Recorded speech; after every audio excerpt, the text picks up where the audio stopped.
Why don't we get started?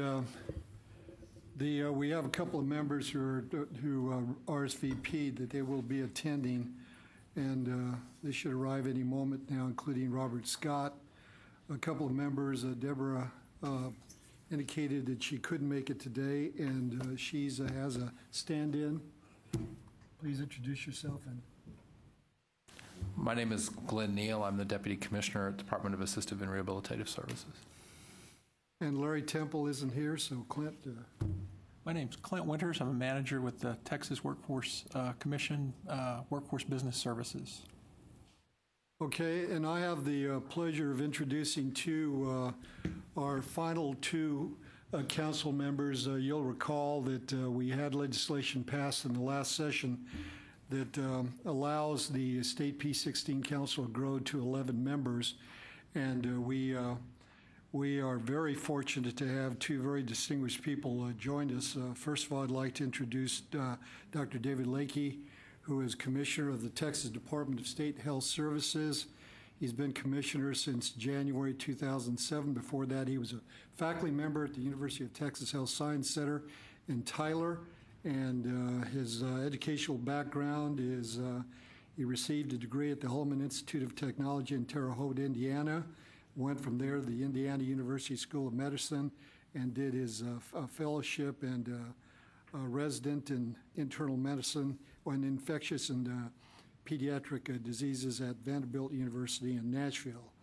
Our second new member is Dr. Beverly Mitchell Brooks, who's the president and CEO of the Dallas Urban League of Greater Dallas in North Central Texas.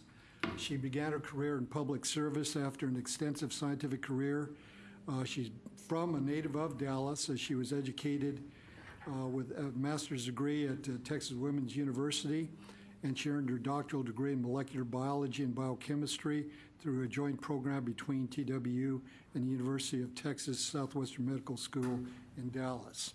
So it is a pleasure and a privilege to welcome both of you to the State P-16 Council.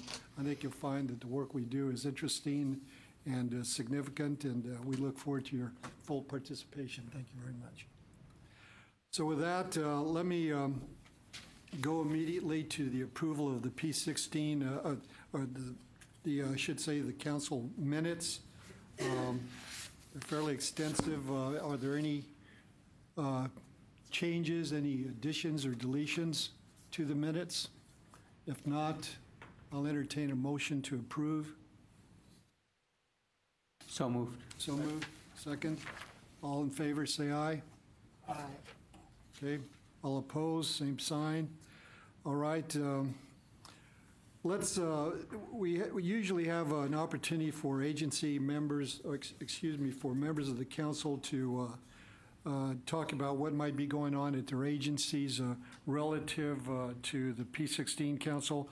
But why don't we move ahead to the agenda? We have a full agenda, and there's actually some overlap between the two. So let's move immediately to a presentation by Dr. Lakey, who's going to talk to us. When I asked him to serve on this council, I told him that I thought we needed a representative from his agency because I felt that we weren't talking sufficiently about the relationship between academic performance, academic achievement, and health. And he agreed to make this presentation, so I told him I was grateful to him to be willing to make a presentation at his very first meeting. So David, thank you, and please proceed. Well, thank you. I appreciate the opportunity to be a part of this committee. I think it's what we try to do in the Department of State Health Services and what this committee tries to do, I think, are in alignment, that we are trying to improve the health of all Texans, health and well-being of all Texans. And I think that's important as you look at educational attainment in our state. So what I'm going to do, I have about 20 slides. I'm going to go through pretty quickly, about 15 minutes. But the overall message is that a healthy student does better in school, and somebody that graduates from college is a much healthier Texan. And so again, there's a circle of interaction between what you accomplish and what we try to accomplish in the Department of State Health Services. Am I still on? I thought I heard a different change. I think everyone in this audience probably realizes that we have a challenge related to obesity, not only here in the state of Texas, but nationwide. If we look at the rates of obesity, we almost have more obese individuals than normal weight individuals now in the state of Texas, and this is a national phenomenon. We have data that looks at kids in 4th grade, 8th grade, and 11th grade through a survey system that we have. And you can see on this slide the consistency of overweight kids that are obese or overweight, with 4th graders over 40% that are obese or overweight, 8th graders, again, about 40%, and about 35% of those in 11th grade are obese and overweight. So again, I think there's this cycle of a healthy student does much better in school, and if somebody graduates from college, from high school, they are much healthier on down their life. Some of the data indicates that if you graduate from high school, your life expectancy is 5 to 9 years longer than somebody that doesn't graduate from high school. So again, this association between education and health, I think is very well documented. I won't go through all that documentation today in this time, but is evident in many different countries, holds true in different time periods, and holds true on a variety of health measures. There's statute that's been put in place in the state of Texas. A lot of work has taken place over the last decade here in the state of Texas. And a lot of this legislation, I think, are national models of that type of legislation. The current Texas Health Code mandates the 30 minutes of daily physical activity. It mandates coordinated school health programs, looking at the whole child and what we can do to make them healthy. It mandates annual physical fitness assessments now for grades 3 through 12. And it establishes in each school district a school health advisory council to oversee nutrition and physical activity. Again, a lot of work has taken place in order to try to improve the nutrition that's in the schools and to increase that physical activity. I have at your table a document. It's a document that came out in July of 2010 called the Association Between School-Based Physical Activity, Including Physical Education and Academic Performances. I just copied the executive summary because the whole document is about 80 pages, and I think that the summary outlines what they found in this study. And again, this is a study that looked at all the different studies that have been published and then gave a consensus. In that report, they found that there is substantial evidence that physical activity can help improve academic achievement, that physical activity can have an impact on cognitive skills, the attitudes, and academic behavior, and that increasing and maintaining time dedicated to physical education may help and does not appear to adversely impact academic performances. Again, so hard science that the fit student, when you take time to make sure that they have time for physical activity, those type of activities, recess, school activities afterwards, sports, et cetera, that those students do better in school. Now, I think we're blessed in Texas to have some of the national experts in this field, and some of those actually reside here in Austin at the UT School of Public Health. And one of those is Steve Kelder. And so I have a couple of slides from data from Dr. Kelder, in kind of summary of 3 of his studies. In his studies, he's demonstrated that a high level of fitness relates to high reading and math scores on the task test. He also has demonstrated that students who did 60 minutes of daily school physical activity had significantly higher scores compared to students in controlled schools receiving less daily physical activity. Again, so if you received 60 minutes versus 30 minutes, test scores went up. And a study of 2 million Texas students showed that fit children had better school attendance and lower school delinquency. Again, a graph that I've stolen from Dr. Kelder's works, and you can see the direct correlation between task scores and fitness, and the correlation between what happens in an exemplary, recognized, acceptable, and unacceptable school, and the relationship between that fitness of that student and his ability to perform well on the task test. So we look at coordinated school health, and so physical activity and coordinated school health programs are considerably strengthened when linked to community-based organizations. So it's not just the school, but what do you do as for the child as a whole? It's not just physical education, but the nutritional education that takes place and the other wraparound services. And a good example of this is in El Paso. They've had a demonstration project that illustrates that child obesity can be reduced with a coordinated school program that includes community involvement, and this occurred even in an economically disadvantaged population. And so a couple of slides of data that from those studies. What you see at the bottom, you see CATCH, that's Coordinated Approach to Child Health. Again, a coordinated school health program versus controlled schools for 423 boys in 8 schools, and you can see that the rate of obesity did not increase compared to the control students. And likewise, when they look at girls in this coordinated approach to school health, they were able to decrease the increase in obesity in those schools, and actually had it flatlined there. So again, I think there's researchers in Texas that are putting together that argument that the healthy student does better in school, has better task scores, is better equipped to graduate from high school and college and then succeed. I think the other part of this story is that student that graduates is a much healthier Texan. And again, data would show that if you graduate from high school, your life expectancy is anticipated to go up 5 to 9 years. I've stolen this diagram from a publication by Tom Frieden. Tom Frieden is the current director of the Center for Disease Control. And basically in this diagram, he has the health impacts, a kind of a framework for our public health action. And so he classifies our public health action into 5 categories. One are those social economic factors that allow us to be healthy, so education, jobs, et cetera. Then there's the things that change the context that make the healthy choice the easy choice, so whether sidewalks or the grocery stores available. Long-lasting protective interventions such as immunizations, and then clinical interventions like treatment of hypertension. And then at the top of that period is counseling and education. And that's not education in schools, it's kind of the education on a certain health topic. And his point in this diagram is the most impactful components of improving health are the bottom of that pyramid. The ones that take the most resources is counseling. And so you can spend a lot of time counseling individual patients about why it's important to eat right, get your immunizations, et cetera. But you're not going to have as important of an impact in moving health compared to those social economic factors. So those socioeconomic factors, again, are education, employment, and income. And again, I'd like to share some of the data from Texas that shows that correlation between education and health.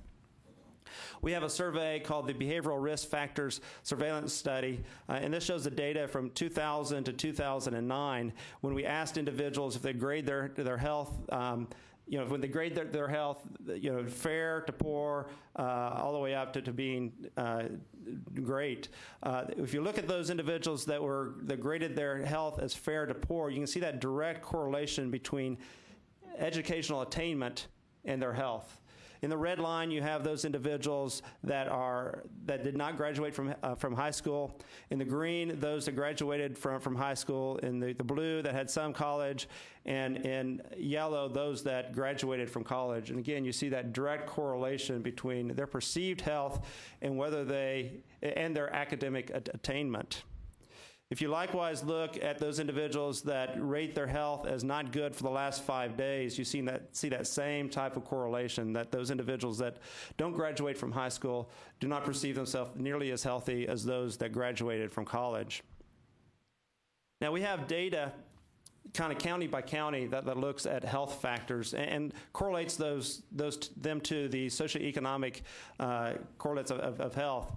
In this slide, we have the data that shows the percentage of students, basically the ranking of each county, depending on how many of their citizens went on to college. And this is when we look at a lot of the health statistics in Texas, it looks very similar. That East Texas and the border, their health outcomes are less than in Central Texas in the major metropolitan areas. Again, so if you look at this, this picture of college rankings, and you look at this slide that shows health outcomes, they're very similar. Health outcomes in East Texas, health outcomes in rural areas are different than the rest of the state. And if you look at the nation as a whole, you see the same type of correlation between mortality and education. So those areas that have less educational attainment have higher mortality rates. So again, kind of summary of that data, that more educated adults are less likely to have chronic diseases, they're less likely to have mental illness. More educated adults have lower mortality rates after heart attacks, higher survivability rates after being diagnosed with cancer, and again, longer lifespans. Data show that they have, if you graduate from high school, your lifespan on average goes up 5 to 9 years. And more educated adults are less likely to die in automobile accidents, and more educated mothers have lower infant mortality rates. So again, and again, I've been very quick today because of the 15-minute time limit, but in conclusion, I think by improving the fitness and health of students, data, and again, data from Texas would show that educational success improves, and likewise, by improving educational success, health outcomes in Texas improves. So with that, I can take any questions, or I don't know how we're doing with time. We're fine on time. Questions, please. Yes, I have an overall question. Yes. Why was PE taken out of the school in the first place?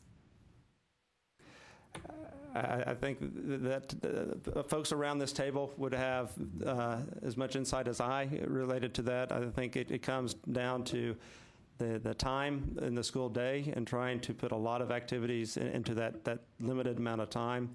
But I think the data that we're getting, again, from the schools of public health, would indicate that if you can increase that PE, that our students would do better.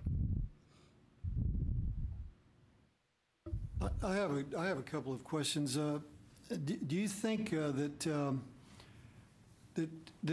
we do an adequate job of communicating between the health community, health professionals, and educational professionals? Do we do a good job, for example, of informing teachers, schools, and families through the schools about the dangers of diabetes, how diabetes is a preventable disease? How well are we doing in terms of informing people, and particularly the parents of children, about healthy lifestyles? Yeah, I think it's different in different communities. I think we have room to improve. We have school health advisory committees that are supposed to help facilitate that type of education. If you talk to different school districts, those what we call the SHACs are more activated, more active in some communities than they are in others. So again, I think it's spotty. I think there's work to do in this area. We work with TEA related to providing awards to schools that have developed good programs, and we try to shine some light on schools that are doing that. But I think this is an area that we continue to try to work on and try to improve in.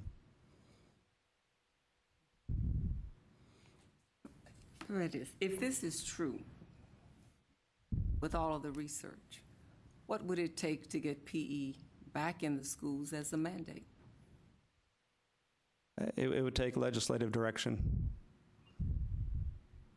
to go from the 30 minutes that currently is there to 60 minutes, which the CDC and others would recommend. Let's ask a school superintendent. How do you feel about this issue, and what do you think we can do to address it? Is the correlation between activity and academic performance well understood by superintendents and principals and teachers? I think the correlation is pretty well known. I think it's really three factors, which is socioeconomics and educational attainment and health. And I think you pair up any two of those and you'll find a high correlation, and with all three of them, As far as physical education in the schools, I think you can just kind of go to the axiom, what gets measured gets done. And I think starting about the mid-'80s with the advent of the accountability system and the ratcheting up of that up, that teachers and principals and so forth have felt the pressure to focus on what's getting measured. The last few years with the mandated fitnessgram and those kind of things, I think that you're seeing a renewed, maybe a renewed emphasis. We're probably still not at the level that it could be, for example, of going from the 30 to 60 and things like that. 30 minutes, if the law says 30 minutes, then many times the school might schedule 30. It might take 5 or 10 to get out there and 5 or 10 to get back in and leave 10 to 15 minutes of, 15 minutes, maybe 20 minutes of real activity. So like I said, I think there's some turnaround. I think the understanding has always been there, but like I said, I think part of the just human nature is what you're being held accountable for is where the major, where the major focus is going to be. Yeah, but if the data show that an investment in physical activity actually yields better results in terms of academic performance, you would think that superintendents would aggressively, principals would aggressively assure that their children are getting that physical activity if that seems to be a good investment.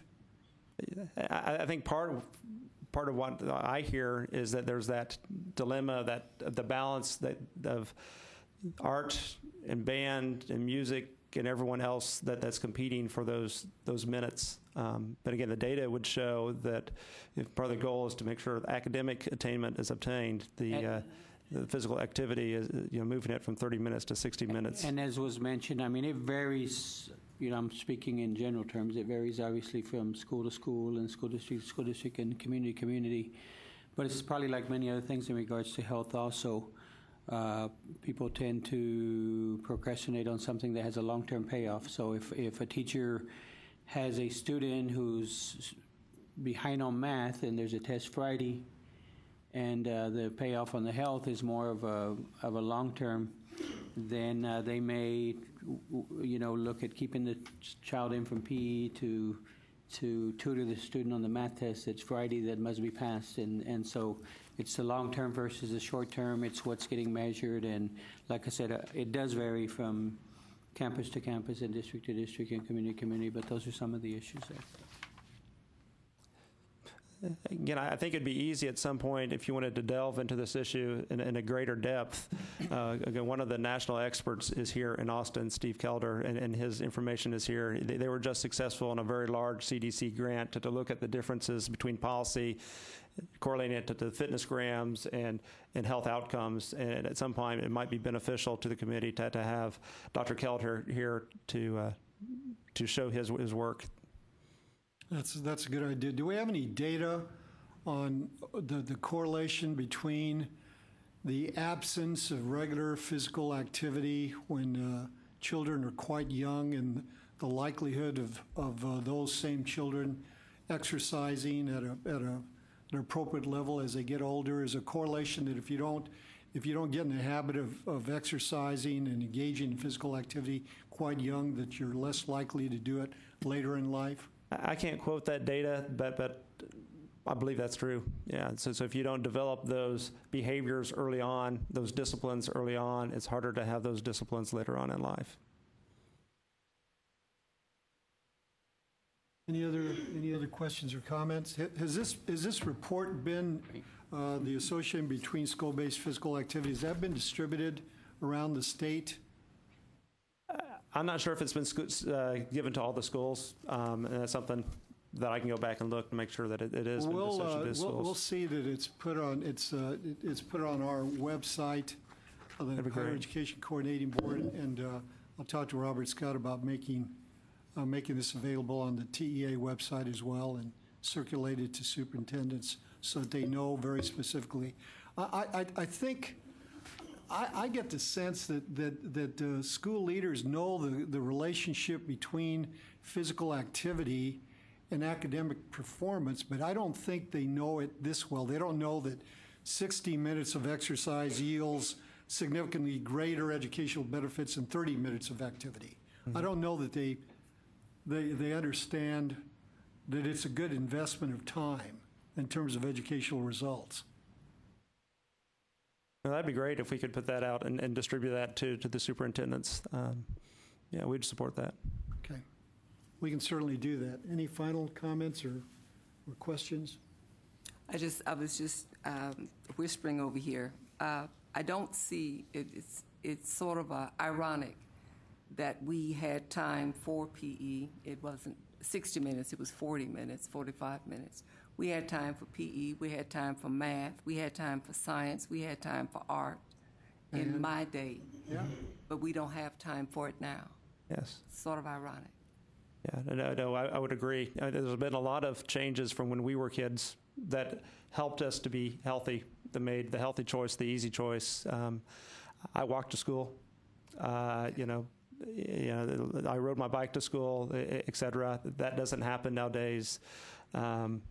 Physical education in school changes. There's been a lot of those structural, social changes that have taken place that you'd predict would make our kids less healthy, to be overweight, et cetera. I would also add that Press the mic button on your. Is that better? Okay. I would also add that that once you get into junior high school and high school, that the overlay of athletics starts to play a role in that many of the students who are in the high school in-group are involved in athletics and are not worried about PE at that point. Plus, when you're looking at the more affluent versus those who have less, many of the parents may not be as concerned if they're more affluent because they have the other activities that their young people are engaged in throughout the day. So the financial situation becomes critical as well. And I agree with the superintendent in that what is measured is what we focus on. And it's similar to that new football coach who's hired at the high school level, college, or the NFL. They're going to try to fix some things quickly because they know without that, I only have 2 or 3 years while I'm here, and I'm going to focus on those things that are immediate and that are overtly present and that need to be fixed right now instead of focusing on the long term. And I think that's another factor there. So we have to reinforce these behaviors so that people can make these tougher decisions that are not rewarded immediately. That's a good point. Any other questions, comments? We tell when we testify before the legislature, we hear constantly about the competition in appropriations between education and health care, and we always point out that education is probably the most effective mechanism for lowering the cost of health care, but I'm not sure that that's fully understood. I know people understand the issue in the abstract. I'm not sure that they believe it enough to act on it. And I think, again, as someone that testifies to the legislature, that the challenge that you and I both have is the 2-year turnaround on the budget. That if I'm trying to bring an issue to the legislature for funding, I have to show a payoff that is cost neutral within those 2 years in order to get that funding. And you can make the case that the investment into education in the long term has the largest, increase in health in our state, but it doesn't do it in a year and a half. Okay. Well, thank you very much. You. If you come back up. We had a report.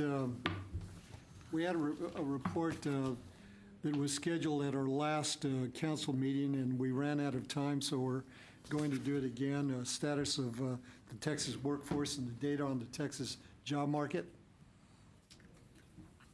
I'm pleased to be back here again. And you have all the time you need, 15 minutes. Never tell an economist. Never tell an economist that. Are we going to go live? There you go. Unless you have an objection, I'm going to stand. Is that all right? Will that affect any of the recording? Well, I think you, unless we can get you a portable mic, remember this is being webcast. That's why I was asking her if that was a problem. Okay. In all due deference to the health report we just heard, the more I can stand up and circulate, the better it is for my personal health, and so I kind of wanted to follow that. Couple of seconds. It's interesting because we have, what'd you say, we have 15, I have 15 minutes? Yes. So I was in Amarillo last week talking to a group called Panhandle 2020, where they're trying to bring their education people, their workforce people, their employer communities all together to try to do something that is a better alignment between those groups. And we spent about 3 hours just talking about what was going on in the labor market to help them get a better sense of how to align their education community with the needs of their employers. So anything that we're going to do in 15 minutes today would be certainly just a really high-level overview, and you will fully appreciate the fact that you've got one economist in front of you today, and tomorrow you could have another one and have a different story. All right, so I'm going to give you one perspective of the labor market based on some of the data that we see here today. And I guess I'm going to... Sorry. Why don't you sit down on the side of the table, pull that mic up until we get a portable one for you. I really don't have any problem standing up. I just don't sit down. Okay, let's just start here. It was interesting. I was also with the McKinney Chamber of Commerce yesterday. McKinney, for those of you that don't know, is up in Collin County, just north of the Dallas area. And I asked them how they felt about the recession. And they said, "You're very kind."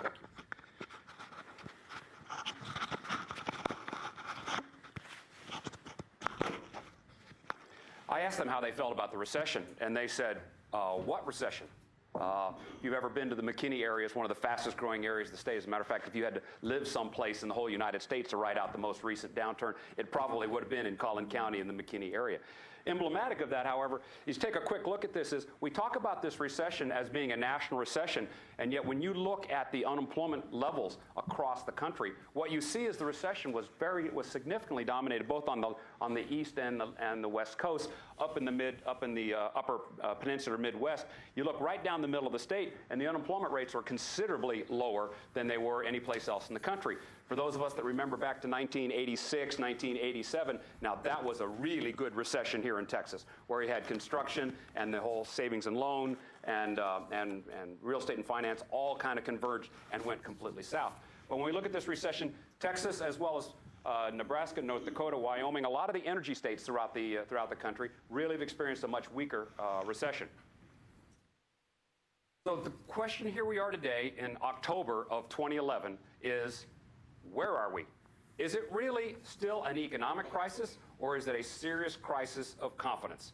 Now, this is the conversation that economists are having all over the country, is when you look at some of the indicators, when you look at the corporate profits and the level of profits that companies are keeping on their balance sheets, when you look at the amount of money that consumers are keeping in cash deposits, readily available, but not spending. When you look at the level of consumer confidence, what you see is at levels almost down to the nadir of the recession, for no real good reason other than just a general lack of confidence on the consuming population and on business in terms of investment. So part of this argument, I don't know how many of us care about the European debt crisis, but I sure see my portfolio go up and down every time somebody talks about the sovereign debt and various other sort of things that are going on in Europe. So these things are all very interrelated. And in fact, this is what the economy looks like. All right? Now, you may not recognize any of the individual participants in here, but the truth of the matter is when we look at the global economy and you ask a simple question like, well, what's going on in the Texas labor market? Where will it be for our students that are entering higher education, for example, entering this year? Where will it be in 4 years or 5 years or 6 years so that we can appropriately provide them the direction about where the economy is going? The truth of the matter is this is what that economy looks like. You want us to stop it, freeze it, look at all the interrelations here, and say, where is this thing going to be and what's it going to look like in 5 years? As you might imagine, if it really does look like this, it shouldn't surprise you. That's a very complex task to look at. So let's look at just a couple of parts of it here.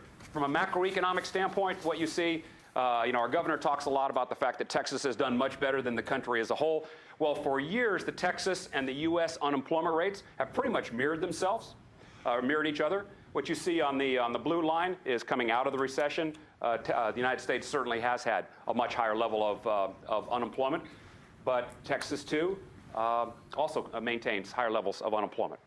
Here's our unemployment claims activity, a leading economic indicator for many of us. The red line is ICs. Those are initial claims. The CCs are continuing claim, people continuing to draw unemployment. And what you saw is a run-up in both during the downturn. And then what you've also seen in terms of the Texas recovery is fairly significant downturn back to 2002, 2003 levels, I might add. So from an unemployment insurance standpoint, it looks like there's a full-blown recovery going on here in Texas. But here's what the labor market statistics tell us. The last numbers we have available for August of 2011 in terms of the unemployment rate, the seasonally unadjusted rate, these are actual numbers, would be 8.5%. The seasonally adjusted rate was 8.2%. You can see that from a year ago, it really hasn't gone anywhere. And you go, well, if we're adding that many jobs, which we are indeed adding a lot of jobs, why isn't the unemployment rate coming down? And in fact, it's this labor force number that's the really interesting one. The labor force has continued to grow here in Texas, and in fact has grown at such an elevated rate that we cannot keep up with job creation. The job creation can't keep up with the increase in the labor force, which is essentially why the unemployment rate has stayed about the same. I put the Dallas-Fort Worth, DFW, the Dallas-Fort Worth numbers here because they sort of mirror the exact same phenomena that we see in Texas as a whole. The unemployment rate really hasn't moved anywhere. Most of that is a function of they've got job creation going on, but they've got a lot of labor force growth going on. Witness my McKinney-Collin County example just the other day. Here's one of our policy challenges. We still have over 1 million unemployed Texans. And from a policy standpoint, what all of our state and federal administrators are trying to deal with is how do you integrate those 1 million unemployed workers back in the economy? How do you get them jobs? Some of us are looking at this from a different perspective, and that is in order to understand how to get them jobs, you have to know why they're unemployed in the first place. And there's two major arguments at play. One is there's just not enough economic activity as a whole to be able to float the boat for everybody. If you just stimulate the economy, job growth would follow. The other part says that a big chunk of that unemployment is due to structural mismatches, is that of those jobs that are already out there and available, the workers that are available simply don't have the appropriate skills. That's one part of mismatch. The other part of that structural mismatch is a geography mismatch. I showed you that earlier slide where you saw North Dakota. The unemployment rate, by the way, in North Dakota is 3.4%. All right? We have a technical term for that. If you can fog a mirror, you can get a job in North Dakota. If you took all of those unemployed people in Texas and you moved them to North Dakota, that would seriously impact our unemployment rate in a very positive way, right? Of course, what we know is no self-respecting Texan really wants to work in North Dakota. But we have structural geographic mismatches. And in fact, when you look at the state, when you look at job growth, population growth, and labor force growth in the state, it is all being concentrated in that Texas Triangle area, right there in the DFW Metroplex, down I-35 in the San Antonio-Austin area, across I-10 over to the Houston area, and then sort of back up. That little Texas Triangle or Texas Boot is where about 97% of all the net employment change and net labor force growth has occurred during the decade of the 2000s, all right? Which means you don't see a whole lot of population growth on anything that's west of I-35, all right? There's some very interesting maps that look at that. All right, when we talk about job growth, there are some very interesting and obvious and very truthful statements about job growth. Year 2007, Texas added more jobs than any other state. 2008, Texas added more jobs than any other state. 2009, Texas lost more jobs than any other state except for California. In fact, the most interesting part of this is that in 2009, almost the entirety of the labor market impact happened in Texas, happened in 2009. By 2010, we were back up to the list. As a matter of fact, in 2010, Texas added almost 3 times more net jobs than the next largest state. Here are the largest job growth states between July 2009, July 2010, and July 2011.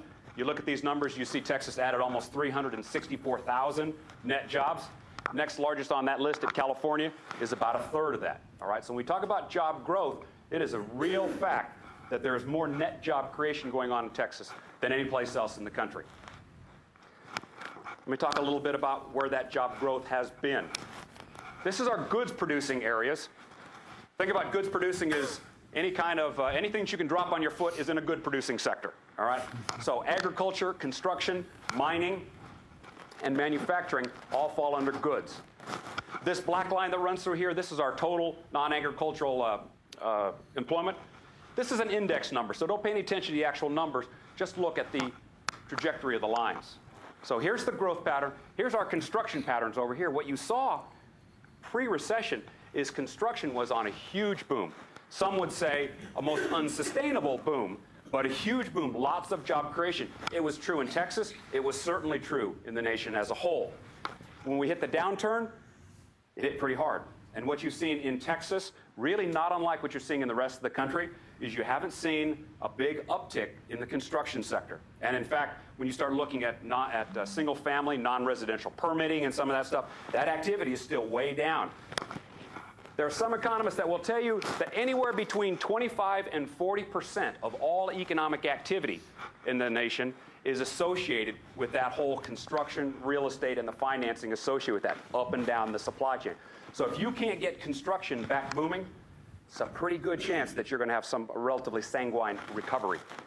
The mining industry, all those jobs in oil and gas extraction, rocking and rolling up to the peak prior to the recession, took a big hit. That was really hard until we got $100 a barrel of oil. In Texas, nothing like $100 a barrel of oil to really fix a few things. And we had a nice little recovery in the oil and gas sector, and that is continuing now that we've had some relative price stability above that $80 mark. Even in manufacturing, we've had a net decline in manufacturing. You see a nice little, actually it's a little uptick there at the very end. It really has, whatever recovery we've had has kind of been a manufacturing-led recovery here. Here's the interesting thing about manufacturing, is if you just look at net job change numbers, manufacturing hasn't added a lot of jobs. As a matter of fact, they've lost jobs. But there's a lot of creative destruction going on, a lot of job churn where employers are getting rid of some of the workers that don't have the skill sets matching the equipment and the locations and the process they're using. At the same time, they're bringing on lots of new people, lots of new skill sets. So there's a lot of that creative destruction that's going on. There are job opportunities, significant job opportunities in our manufacturing sector. And in fact, there are a lot of places in this state where the manufacturing folks are just crying for people. Our CTE programs are being contacted and said, can you start some folks along engineering technician positions, process control kind of technicians. Some of these areas where people are coming right out and starting at $50,000, $60,000, $70,000 a year after an associate's degree. Here's the job growth, YOY, year over year, August 2010 to August 2011, sort of a major industrial level as a whole. What you see here is we've probably added about twice as many jobs in the service sector as we have in the goods producing sector. Topping this list is trade, transportation, utilities. The vast majority of this is in the retail and wholesale trade, followed closely by healthcare and mining and logging. What you actually see at this high level is some fairly broad job growth. So it's not all concentrated in one particular sector. The breadth of that recovery is actually very strong in Texas, and that's from an economic development standpoint, that's a really good sign. Here are those same data with a slightly more granular look at that. Topping that list, accommodation and food services, that falls under that retail trade sector I was talking about before. Followed closely by ambulatory health care, which is essentially all health care services that are not performed in a hospital. Leisure and hospitality, also part of retail trade. Support activities for mining, that's technical scientific consulting services resulting in seismic and mudding and all that other stuff that supports oil and gas exploration. Home health care services, the employment services, this is personnel supply, and a variety of other industries. Now you go, well, Rich, thank you very much for telling me about this industry growth. Why do I care? What's the relationship between what kids are studying and industries as a whole? Well, it's really important every time that you see one of these industries, in this case, support activities for mining, that there's an occupational staffing pattern that sits underneath that. In other words, there are certain occupational skills that underlie that particular industry. So, for example, for this support activities for mining, for every 100 workers that are in that industry, about 16 of them are roustabouts, another 13% are service unit operators, et cetera, et cetera, et cetera. It's the same thing when you start saying a decline in that industry. You know, you start employment declines, you go, well, which occupations are affected? Well, over time, the staffing pattern always is. So you want to look at the industries. All that tells you, it gives you a sense of which occupation and then which combinations of skills are going to be in demand. I like this chart because it tells you something about the churn that's going on. So when we look at the net numbers like I talked about in manufacturing, you could have negative net employment growth, but that doesn't mean there aren't a lot of people that are still being hired along the way. And in fact, if we count all those people that are hired, just in the third quarter of 2010 in Texas, we hired almost 662,000 people. Those are people brand new in a particular job that weren't in that job in the previous quarter. That's a lot of hiring activity. It doesn't show up on the net employment numbers, but when you look at people that are getting a job for the first time, a lot of activity. These are the industry sectors. These are the industry sectors that you see. Actually not dissimilar from the ones you saw on the previous slide. Let me transition now briefly over to talking about occupations and occupational demand. This chart introduces a brand new data set for us. It's called the Help Wanted Online series from the Conference Board. The Conference Board is using spidering technology to go out and look at all those online job postings, bringing them down, scouring them, cleaning up all the garbage, assigning occupational codes that we can all understand and look at, and telling us something about current online activity. Now, I warn you, we show this because this is what's going on in terms of what's going on today. It doesn't deal with our cobweb theorem issue of a student that comes in today and what that labor market is going to look like 4 and 5 years down the road. But if somebody asks me what's hot today, where are the job openings today, it gives me some sense of that. Right now, there's about 3.6 unemployed people for every online job opening. This red line is the number of unemployed persons. As you can see, we're up here over 1 million. As you might imagine, during the recession, big increase in the number of unemployed persons. Interestingly, during the recession, that number of unemployed persons has continued to rise, all right? Most of that is due to the increase in the labor force. A couple of troubling things. When you start looking at that number of unemployed people right here, it's starting to pick up even faster than our growth in the labor force. When I compare that to the number of online job postings, nice run up in online job postings prior to the recession, as you might imagine, big dip in online job postings during the recession. When you started looking at the recovery, kind of went hockey stick on us a little bit, and then had a nice little recovery here, all right? That was very interesting. If you look at this run-up right here, this some 330,000 current online job postings, and these are online job postings that have been active the last 90 days prior to last Friday. Active last 90 days prior to last Friday. What you saw here is about 53% of these required an associate's degree or more. About 53% required an associate's degree or more. Interestingly, if you look at all of our 2 million some odd people that are in work in Texas, what you see is almost 84% of them are looking for jobs that require less than an associate's degree. So we have a huge structural mismatch between those people that are looking for jobs and the level of education of those jobs they're looking for, and what we see in terms of the online job postings available. Just in case you were curious, this last 3 or 4 data points here, this downturn, because this series is usually a leading economic indicator, those last 3 or 4 data points that are trending downward are equally troubling for us going forward. So that's part of another issue. So you say, Rich, well, what do those look like? Here are the occupations that are in those online data sets. Topping that list, registered nurses. Highlighted in blue are those that require an associate's degree, bachelor's degree, or higher. You'll notice that those that do require a degree have high concentrations in healthcare and information technology. This is what they look like in Austin. So if I were just to pick Austin, you know, they talk about Beltway fever. You know, and if you're behind the Beltway, you feel like you're a little isolated. You know, those of us in Austin, every once in a while, feel like we're a little isolated. We just see the Austin area. Well, here's what it looks like in Austin. If you look at the number of online job postings last 90 days as of last Friday, and you look at the percentage or the number here that are in the IT-related industries, they absolutely dominate this Austin labor market. Okay? Interestingly, when I was talking about I was just in Amarillo, when you look at this list in Amarillo, what you see is a tremendous demand for managerial positions across the whole range of occupational areas.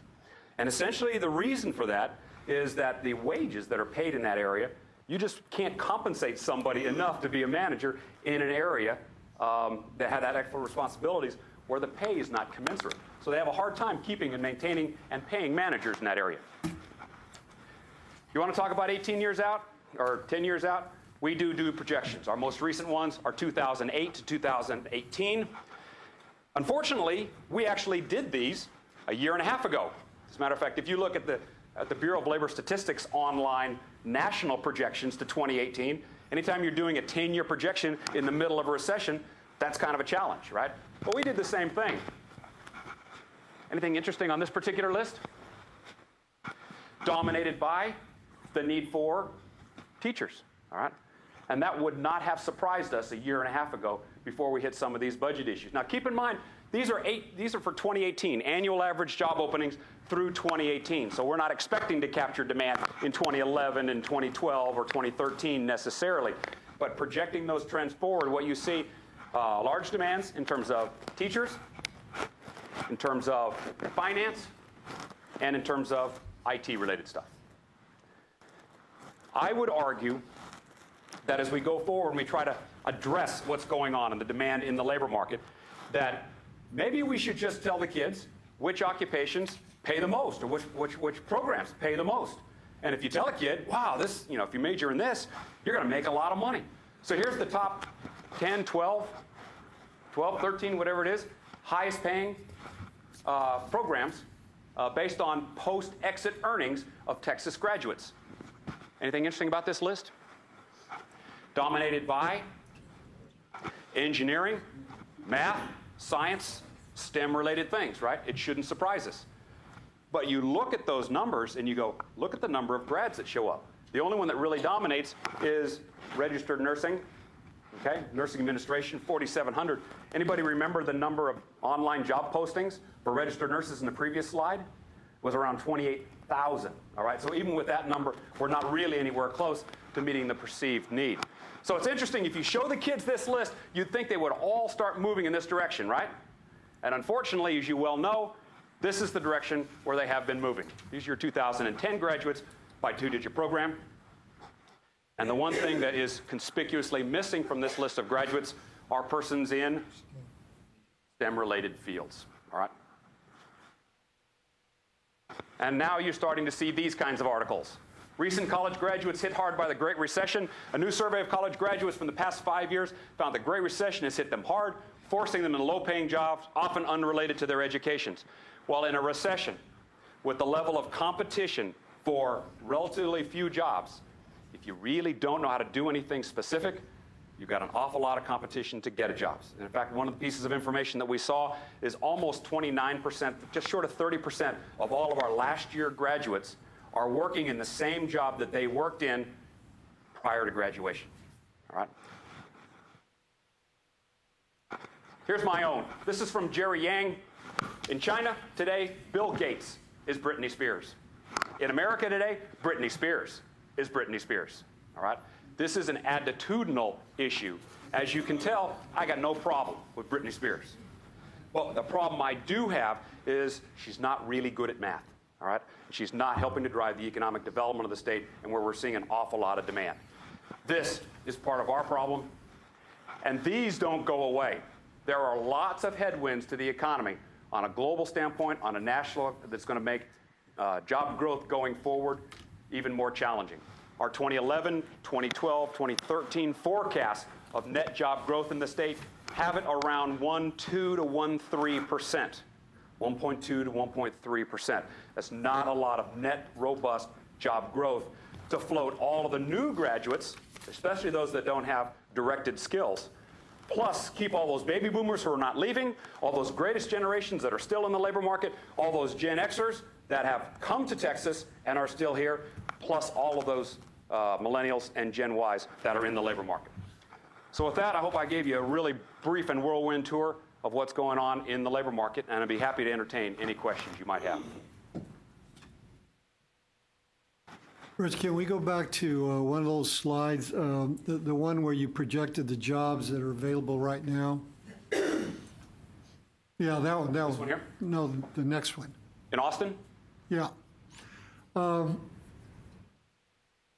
was struck by all the professions or all the jobs related to retail customer service representative, retail salesperson, supervisor, retail sales workers, and they require moderate on-the-job training.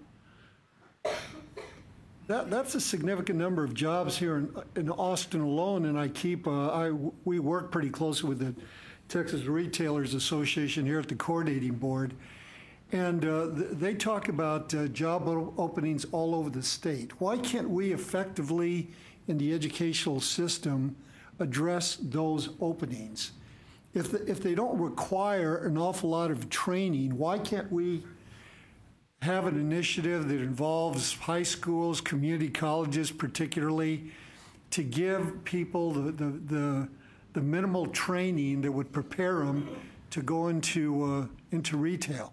I have an answer to that one. Okay. I'm not sure it's the one you're looking for, all right? But let me tell you, what we see in talking to employers for jobs that require, say, moderate or short-term OJT. Moderate OJT would be anything 6 months or less. Short-term OJT, 30 days or less, require no additional formal post-secondary instruction. They want those people to be academically sound, have a good high school diploma, right, with all the 3 R's plus a little technology thrown in. That's a minimum. They're looking for that, all right? They'd like to see that. After that, their number one priority is not skill sets per se. It's what we refer to as workplace fundamentals or workplace basics. It goes back to be able to say, if you just give me somebody who can be committed to my operation, show up on time, work well with others, you know, all of those kinds of things, we end up with the ability not only to have people in those jobs, but people that understand those jobs will stay in those jobs so they don't become high churn.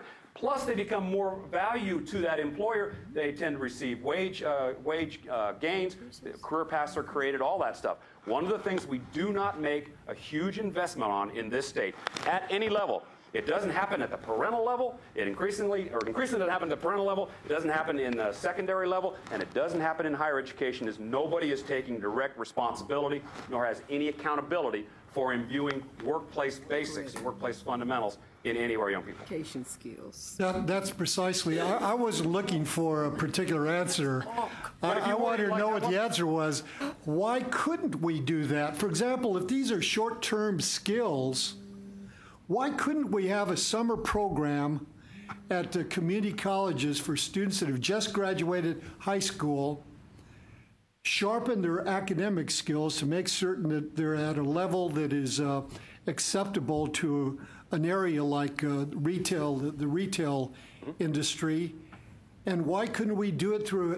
Why couldn't we do it in community college programs? Just a summer program that gives them those academic skills, sharpens their academic skills, and teaches those interpersonal skills, those so-called soft skills that are so lacking not only in high school graduates, but apparently in college graduates. Well, I don't think there's any reason, and let me add a piece to that from the Workforce Commission's perspective. Yeah. We believe that that's true, and so one of the efforts that we have underway is, and I believe we've actually had this conversation, is looking at the labor market from a work activity standpoint, something we call detailed work activities.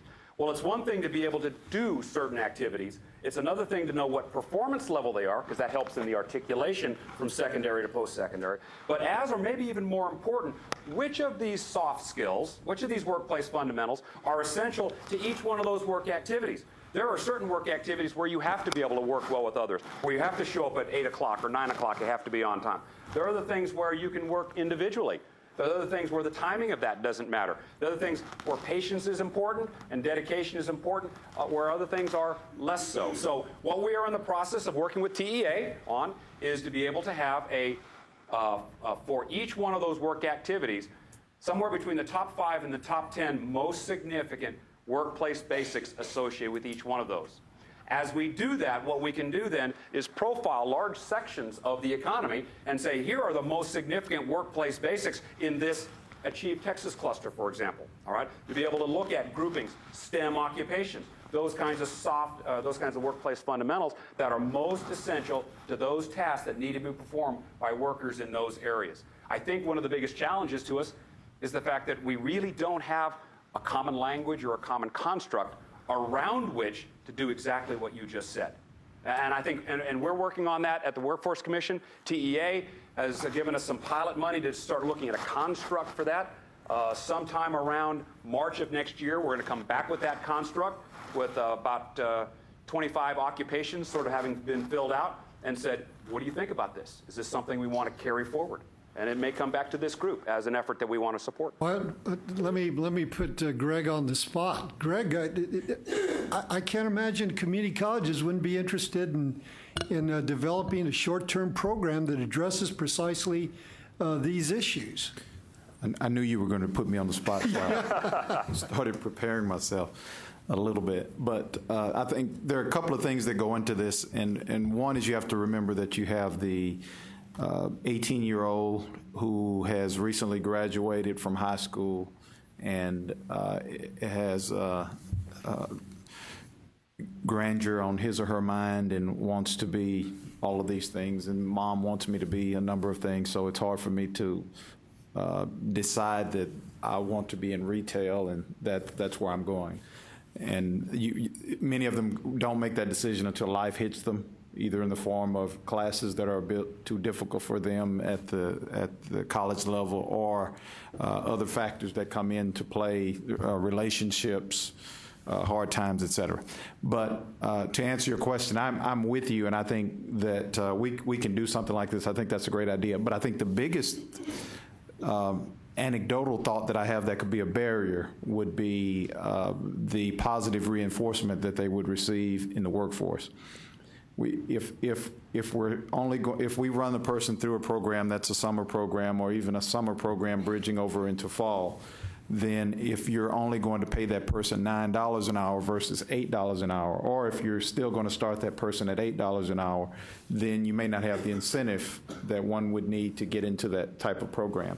But if we can find employers who would work with us and who would pay more of a premium for those people in hopes that that person would be very effective initially and would stay with them for a while, then we may have the reinforcers.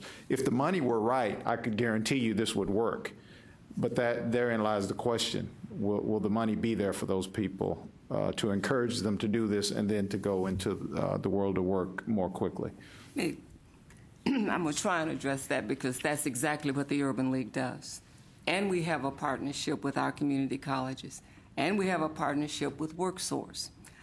I think at some point, we've got to allow community colleges to focus on teaching, getting associate degrees, and not continuing to do the remedial stuff that if they partner, or if we partner with an organization like an Urban League, it allows the Urban League to do some of this based on the guidelines from the community college. We just can't, I don't believe we can, and I've had this conversation with our chancellor in Dallas. I just don't believe that community colleges can continue to do the remedial learning. But by partnering, number one, you get a great partnership if it's a triangle, community college, workforce, and an organization that does this all of the time.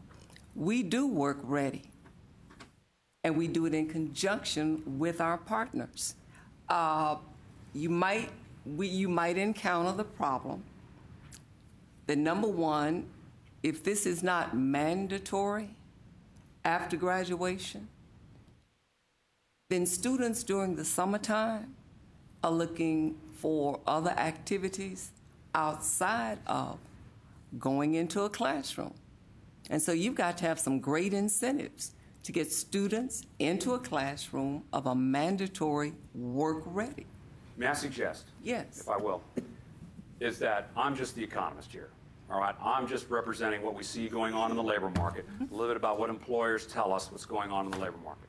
And what I will say in response to both of these is that if you expect your programs to be responsive and your graduates to be able to find jobs, then you will listen to them and you will hear that this is what they're looking for, part one.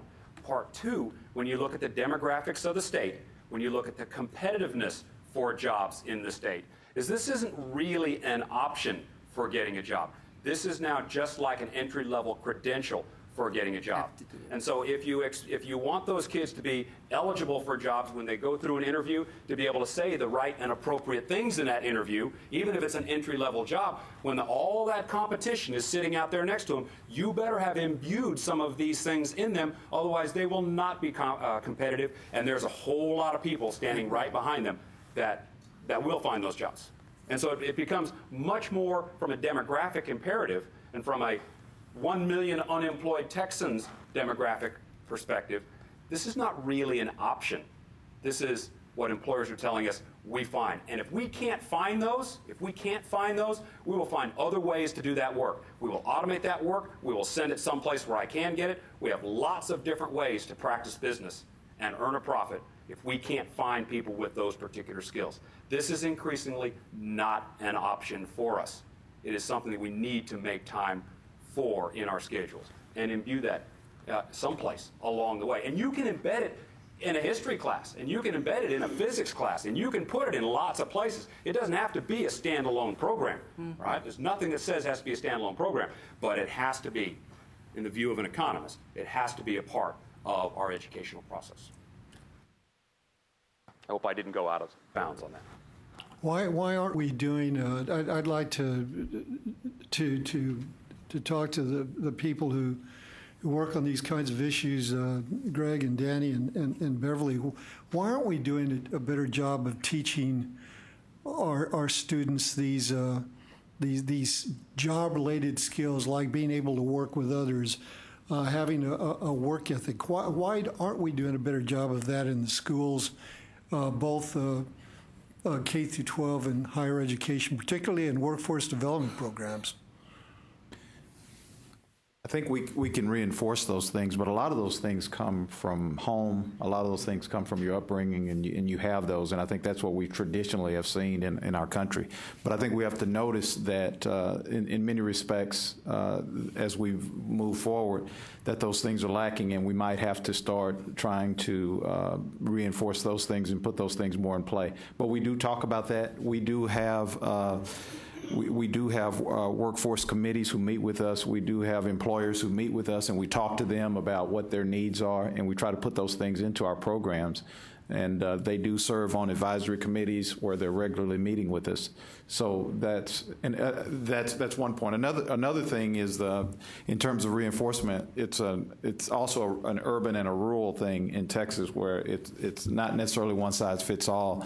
In that, in Dallas, I could see where you could have a number of people with employers have many options possibly, while in more rural Texas they don't have as many. I mean, we're trying to move people into our communities, and we're trying to, and we're between Odessa and Midland, we're over 250,000 people, but we still don't have enough people. We don't have enough housing to reach the demand that we have. We have, and we've started programs where people can start at $60,000 and $70,000, but dollars per year with processing and instrumentation and those kinds of things, or process controls.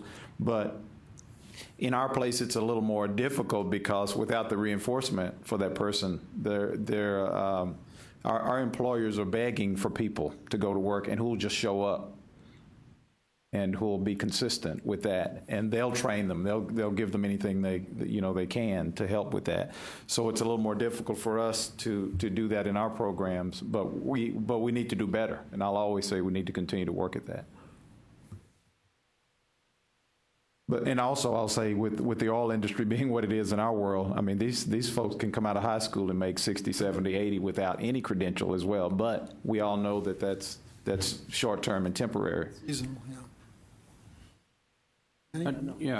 I would agree. As I was listening to that part of the discussion, I was thinking, one thing I think that we all have in common when the comments were made about, I need somebody that has the workplace skills, or called soft skills or whatever. It's really the same thing I hear from teachers or principals, and saying, if students, usually there's a high correlation between students that struggle in school and students who have attendance problems, who don't show up to school on time, who, a new phenomenon I'm reading more and more. I just read an article this morning about a valley school. I'd already read about it in San Antonio and other big cities, but there's school districts that are to the point of getting court ordered and putting GPS trackers on students to try to, which is really, an extreme of going back, we're talking about going back to the home or whatever, but those same soft skills that are probably the number one thing for a student or for a new worker being successful on the job are the same things that are often missing in terms of just being successful in school. It's that taking responsibility and definitely it's something we probably need to find better ways to get more successful. The other thing I would mention really more and more when we talk about this, we still have, we have a lot of disconnectedness and a lot of lack, and it's part of it's only natural in a free market, sort of a free market system. But, there's not a lot of, at least I don't see, a lot of really, I see the talk, or every once in a while there's a meeting and you hear there's not this. But so, for example, you don't have the retail sector or really too many sectors that come and actually get involved in the school and, and looking at working together and aligning and these things. Once in a while you'll see it in a severe shortage area or high need area that we need a whole bunch of these, or there's a new business coming to town and here's a new skill group we need. That's usually short term, but you really don't see any long-term, serious and deep connectedness. And I think part of that, to the young people, a lot of young people don't see the connection between, again, because we tend to be short-term thinkers. And so a lot of the young people don't see the high achievers and the students that, from certain backgrounds do, but a lot of the other students don't see the connectedness between school and life. And that connection to the business and to the future and all that's missing because we present that to them in school, but it's often theoretical, and they don't see necessarily the real the real solid connection there. But it's a struggle I think that we all have. And I add that we actually have an example in Brownwood ISD where in terms of looking at workplace basics, we've got Kohler and 3M, some employers that are involved. Brownwood ISD is very significantly involved, trying to translate the CTE TEKS into DWAs. We found about a third of them are skill specific, about 10% of them are sort of very detailed task specific, and then about 50 to 60% of them are sort of have academic foundation. So you really see within the TEKS, when you break them down on a skills basis, that you have some applied academics, which is actually a very strong thing for CTE. But the most important thing I want to mention here is in Brownwood, what they're doing is when you've got a student that says does a voluntary activity, whether it's working with parking lot duty or receptionist duties or whatever it is, they're getting credit for a workplace basic portfolio, if you will, based on some activities that they're performing on a voluntary basis or an everyday basis within the school. So you show them this list and you give them ways to be able to earn, it's almost like a Boy Scout merit badge, if you will, to be able to get exposed and get credit for some of those things. Now, they're not very far along in the process, but they're very enthused about being able to get students to think in these terms and be able to get some kind of credit and build a portfolio related to workplace basics. So Brownwood is doing some very interesting things in this area. What I will do based on this presentation, this conversation, I'll talk to Robert Scott. I don't know what happened to him. He indicated he was coming, and talk to Larry about how we can accelerate this, correcting this mismatch that you talked about, because we hear about it so much.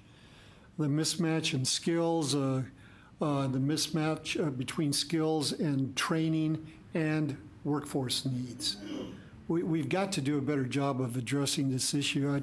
When I see data that just in Austin alone that there are 4,000 jobs available that require moderate OJT, we ought to be able to respond very quickly to those job openings. And it may well be that 18-year-old students who just graduated from high school are not the perfect candidates for these jobs because they've been watching a lot of television and they want a job that pays $80,000 right out of high school. Maybe our target audience is young to early to mid-20s who've been in the job market and have been laid off and are hungry to get a job that pays a living wage, even if it's $10, $12 an hour, and they'd be willing to get retrained very quickly to to get a job.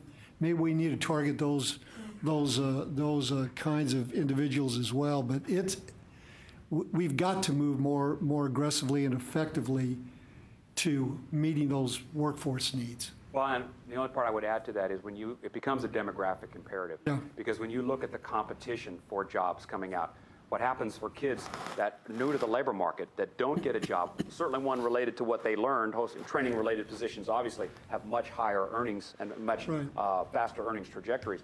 But if they don't get a job, you're setting their career path and their career earnings plane downwards for a significant number of years. And that affects all of us in terms of our standard of living, not to mention that individual kid and his or her family. So, well, and if young people realize that, for example, as I was told, a manager of a Target or a Walmart can easily make over $200,000 a year, they might be willing to start off at a relatively low wage if they saw that as a possibility down the road. Well, for all of those psychology graduates that showed up on the other program, if we just give them a couple of sales courses along the way, that in addition to their mastery of human intellect, they'll be able to maybe make a sale, close a deal, and get a job when they leave. So I'm sure there are a lot of things that we can do along those lines.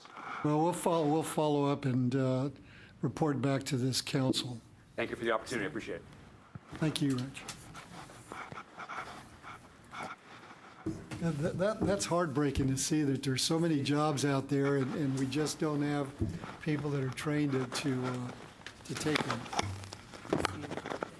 Yeah.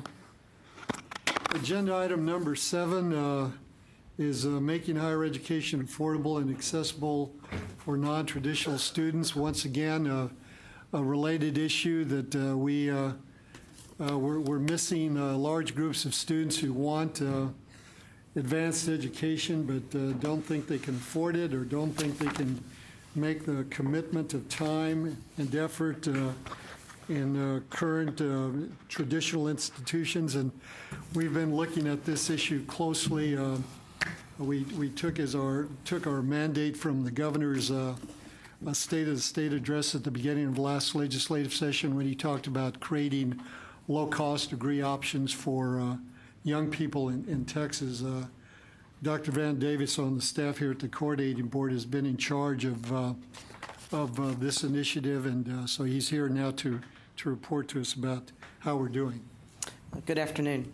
What I want to talk to you today is spend a few minutes talking to you about the governor's challenge for a $10,000 bachelor's degree and what we're doing, and also spend a couple of minutes talking to you about another new initiative that's very closely related to everything that you've been talking about so far today, and that is Grad Texas, which is the state's new adult degree completion initiative. We feel that both of these things are obviously very significant keys in terms of reaching the state's closing the gap goals. And I'll give you a little bit of context when we start talking about affordability here. Earlier this year, the Pew Research Center issued a study called Is College Worth It? And I just want to throw, if you're not familiar with it, a few of their findings out to you to sort of frame the context of our discussion. The first thing they found is that 57% of the Americans that they surveyed said that the American higher education system fails to provide students with good value for the money that they and their parents spend on higher education. Of the 18 to 34-year-olds that they surveyed who had not attended college, 48% said that they would go, but they could not afford to. 48% of the respondents who had attended college said that they had taken out student loans, and 60% of those students who had taken out student loans reported that at least one of the following was happening: that paying back student loans made it harder to pay other bills and make ends meet, that paying back student loans made it more difficult to buy a house, and 6% even responded that taking out student loans and trying to pay them back was forcing them to postpone marriage or postpone starting a family.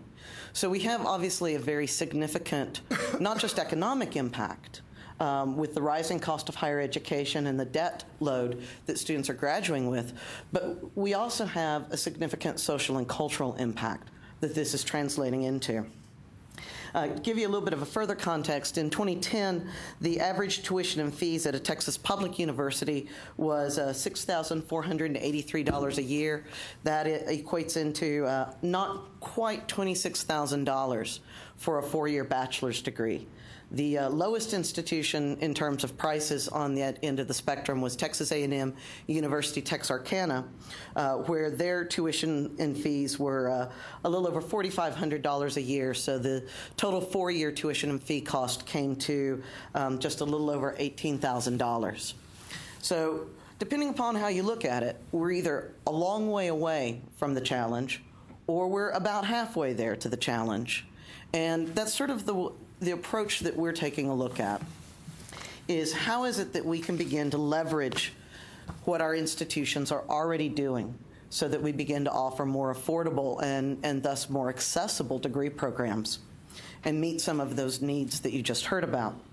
I want to stress that we've got two very important caveats here when we talk about this, and that is, first of all, that low cost does not mean low rigor or low quality.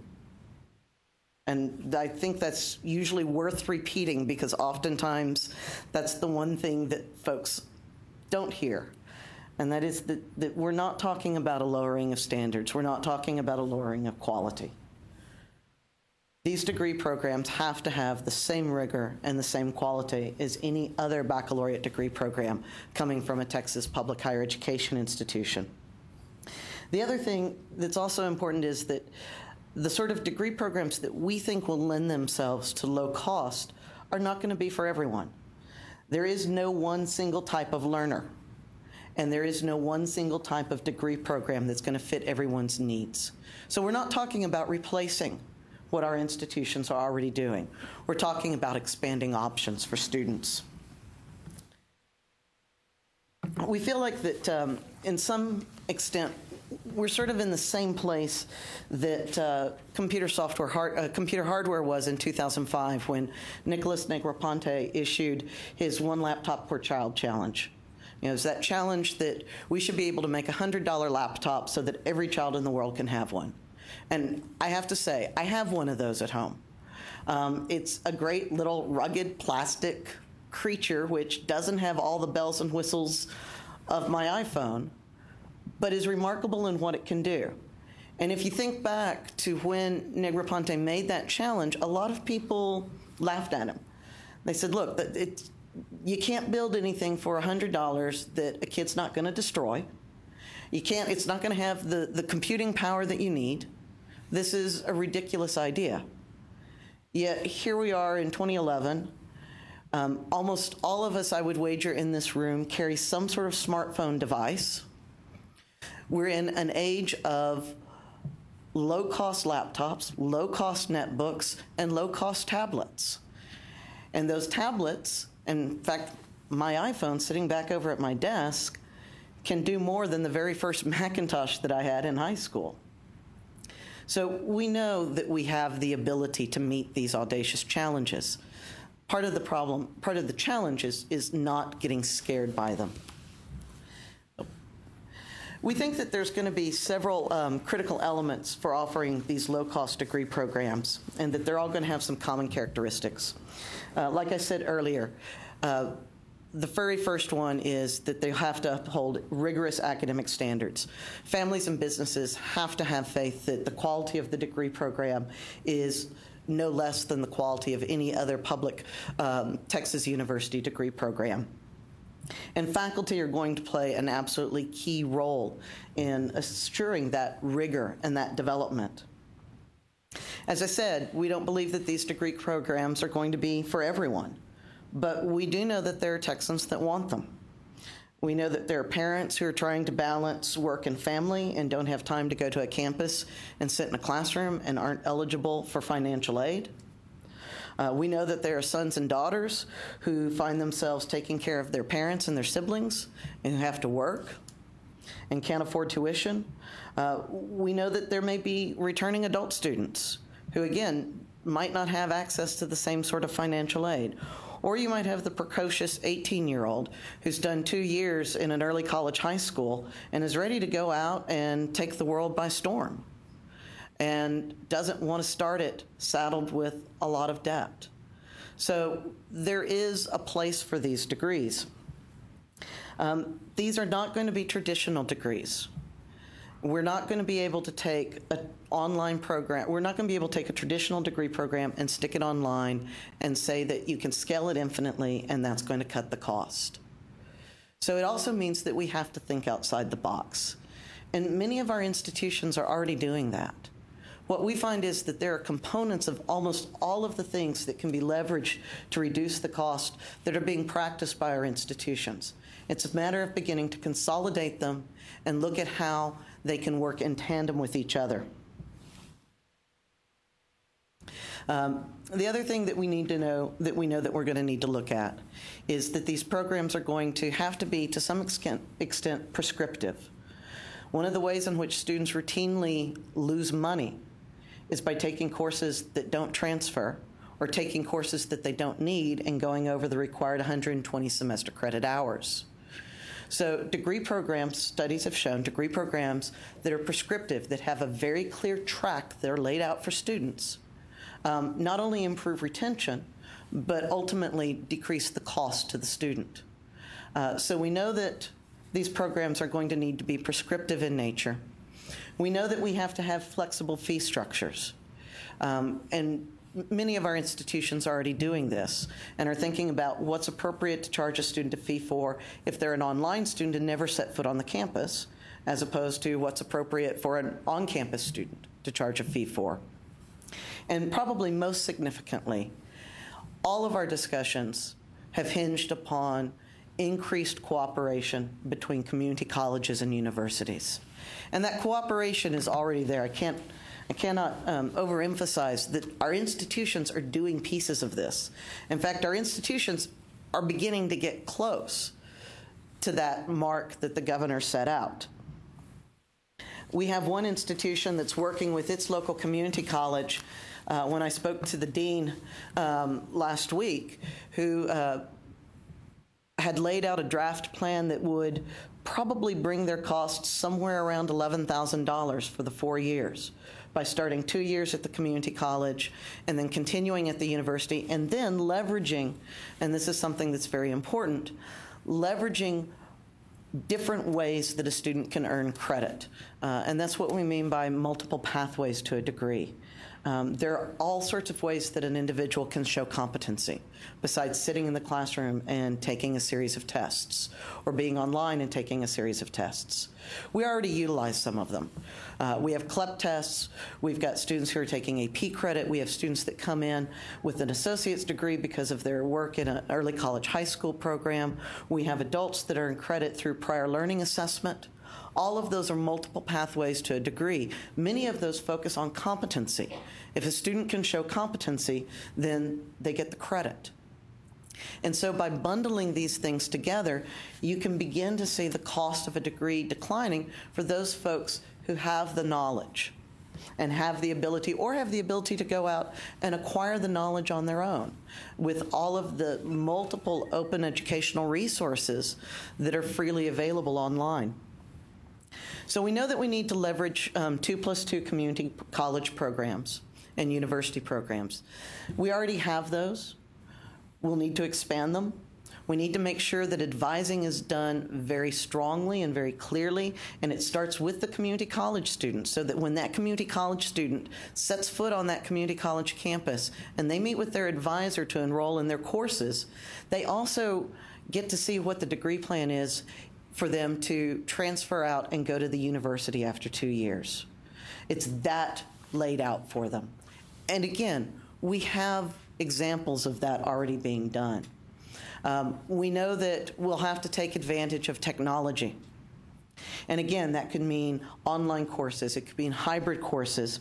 It could mean taking a look to make sure that we're not unnecessarily duplicating programs across the state. Looking at delivery systems.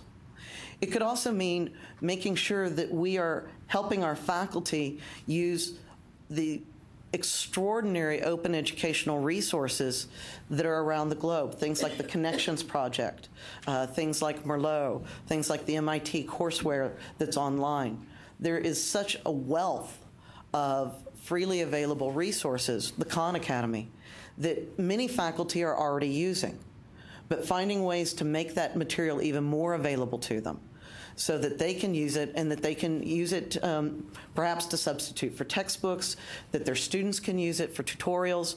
All of this will help bring down the cost and make it more affordable. And we also know that we're going to have to make sure that it's not going to be enough to enroll those students in a program. It's not going to be affordable if they don't graduate. And so that means focusing on retention and success. And again, many of our institutions do this already. Some of the ways that we think may be particularly useful will be leveraging technology to do that. Just-in-time, 24-hour, on-demand, online tutorials and academic support services. Austin Peay State University in Tennessee is piloting a very intriguing program where they have used a very complex algorithm system to look at how their students have performed in courses across the campus. And they've been able to basically construct profiles of what a successful student in that course looks like, what prerequisites they come in with, what GPA they come in with, what sort of grades they come in with. And their advisors are using that now to sit down with students as they place them in their courses. They're using that information to counsel that student and say, that's great, you need to be in this course. However, based upon how we've seen students perform and based upon what you've done so far, you're going to need to be careful going into it. So here are the support services that we think that you're going to need to access. They're actually calling it sort of a Netflix for advising.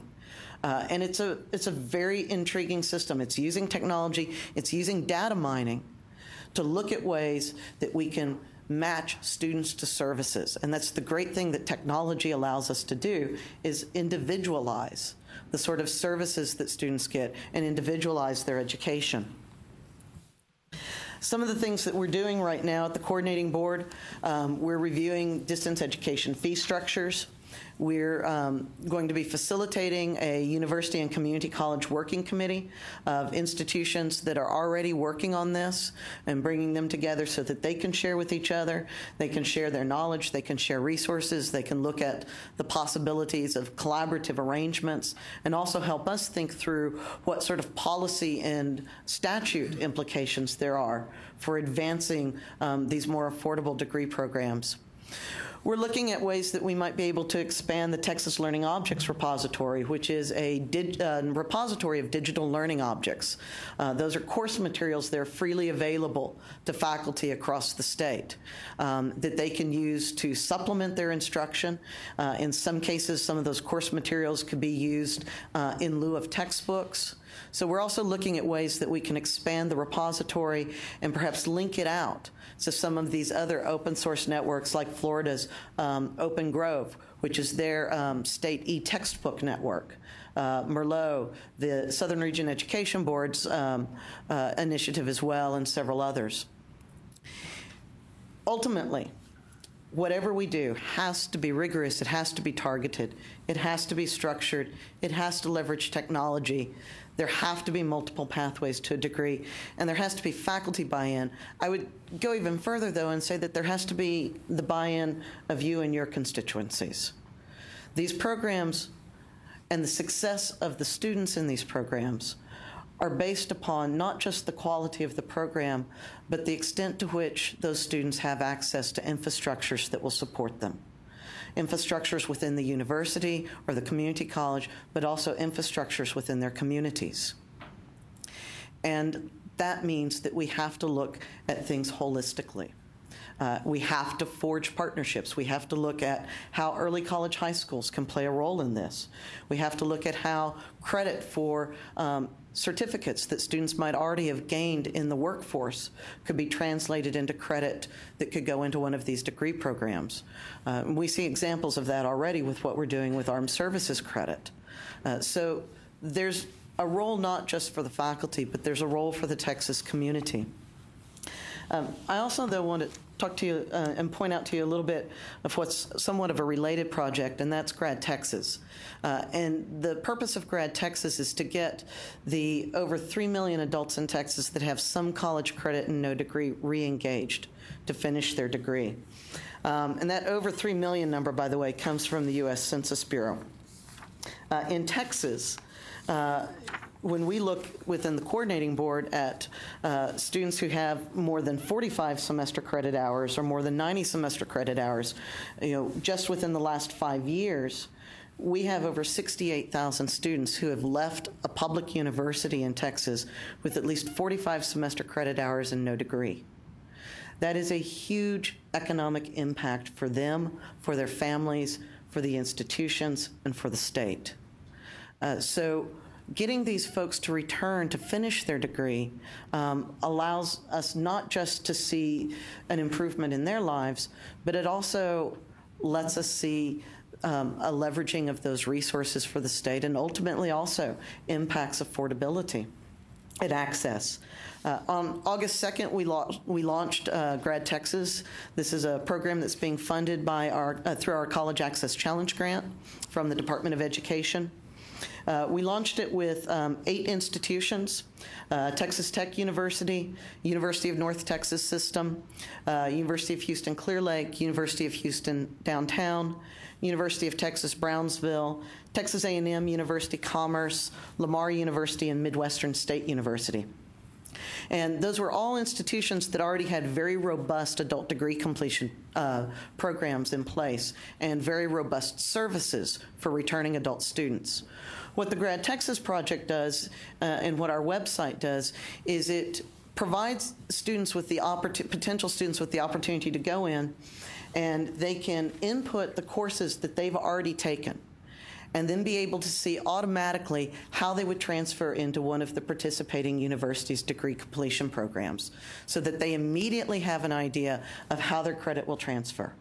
It also allows them to immediately contact a real person at one of those institutions who has specifically been chosen to work with returning adult students. And I can guarantee that we have people that are doing this.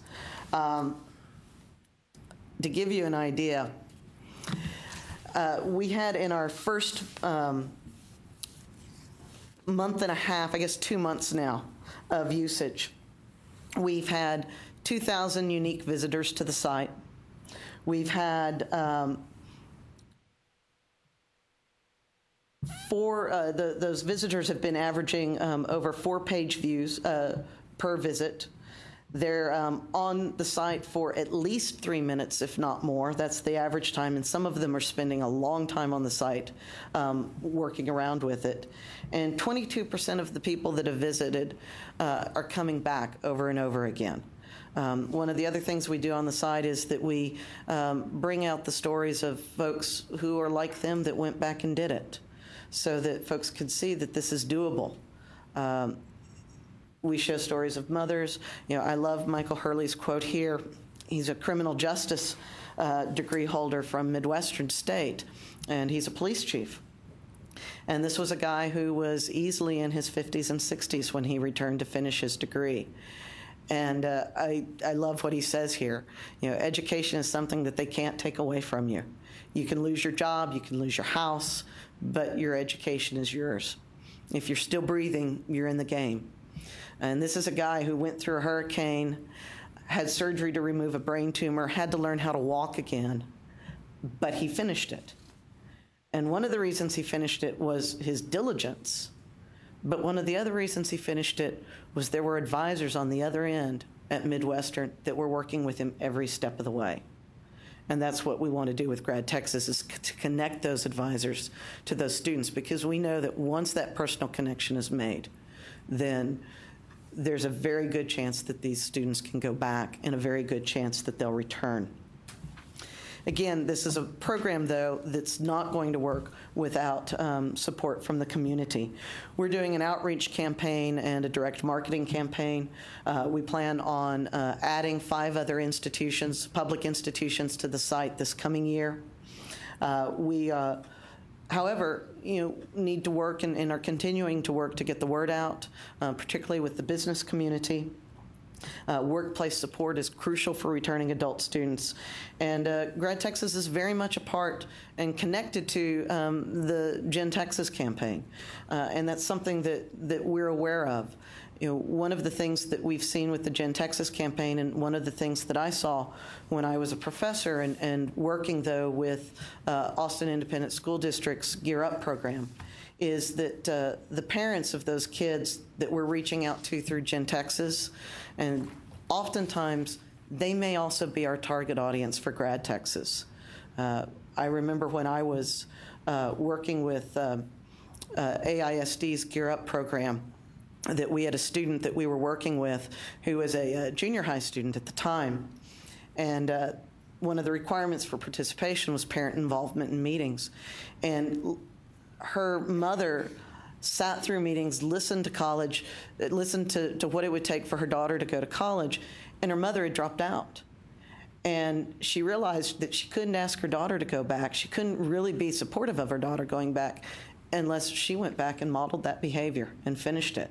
So there may also be a lot of overlap as you're thinking about P-16, and especially as you're thinking about access with those traditional age students. Their parents may also very well be the folks that we need to reach out to through Grad Texas, so it's another place where that connection exists. Last slide here, you'll see that we've had, this is a map pulled off of Google Analytics that shows where all of the hits have come from. And you'll see that we've had a fair distribution of hits on the website from across Texas. We've seen hits from around the U.S. I've communicated with a service member's husband whose wife is stationed in Germany, and he's living in Germany, and he contacted me through the website saying, can you help me find a program that would let me leverage the credit I've already gotten and get my bachelor's degree online? I stumbled across your website. He'd seen it, I think, in a Houston Chronicle article, and had gone to it and contacted me and said, we're from Texas, but we're over here, and I want to finish what I started for my family. How can I do it? So it's making a tremendous impact. It's a piece of that accessibility, access, access, access, and with access, then making sure that we have success. Any questions, comments? Can you, and maybe you covered this and I just missed it, what kinds of degrees do you think would be most likely to fit the low-cost model that you're developing, and what do you see as the timeline for rolling something like that out? As I've talked to the institutions that are working on this, I think most of them are looking at business or leadership type degrees or general studies degrees as some of the earliest ones. I know that I think one or two are looking at their Bachelor of Applied Arts and Sciences degree. BAAS, an Applied Baccalaureate degree, is unique in that it allows somebody who's gotten an Applied Associate's degree, which has oftentimes been considered a terminal degree. It's that workforce degree, to transfer all of that credit in and have it applied to their baccalaureate degree. And they do it through transferring in as a block.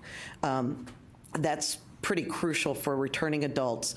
It's also crucial, though, could potentially be crucial for students who maybe have been out in the workforce for a while, have picked up a little bit of credit, or haven't picked up any credit at all but have a lot of life experience that want to come in and get their degree. So right now I think we're probably looking at some of the general studies degrees, some of the applied baccalaureate degrees. Folks are looking at some of the business or the leadership degrees. That doesn't mean that those have to be the only programs. It could apply to a number of programs, especially in the social sciences, especially in the humanities, and even potentially in some of the STEM fields. And especially when you look at things that are 2+2 programs, such as nursing, the RN to BSN programs, this could be another place where that could be a very useful tool, students going and getting their RN. A lot of times, as they're getting that associate degree in nursing, they're doing the clinical coursework at the associate degree level. When they transfer over to the university, they're not doing a lot of clinical coursework necessarily. And we actually have, in Grad Texas, Lamar University is actually offering their ADN or their RN to BSN completion program online. Any other questions? I'll state we're closely looking at this at Odessa, and we'll probably roll something out in the next 6 months. As we look with our online programs to try to find some degree that meets the $10,000 mark. So we're getting closer. As you said, there are a number of us working on this. So we're looking for partners. And first, we want to do our part at the associate degree level. Well, please, if you come up with as you come up with ways of doing this, and please stay in touch with us, particularly Van, so that we can inform others about what you all are doing. Okay. Great. Well, we're very serious about creating low-cost degree options for students in Texas, and it's a message that we hope will be transmitted to young people that are in the K-12 pipeline now, so that they won't. We don't want our young people to think that a college degree is unattainable because of expense. Thank you very much. Thank you. Thank you. Our next agenda item relates to improving the school readiness of children and impacting families through partnerships with community-based organizations. Dr. Lake, this is the opposite side of the coin, because one of the things that I'm very concerned about is how we can inform young parents more effectively about how to create a rich cognitive environment for children. My colleagues here at the coordinating board have heard me tell this story 100 times. 10, 15 years ago, I read a study that came out of the University of Kansas that found that children who come from poor families by the age of 4 have heard 30 million fewer words than children from affluent families. Imagine the disparity in vocabulary and cognitive development we have if that truly is the case.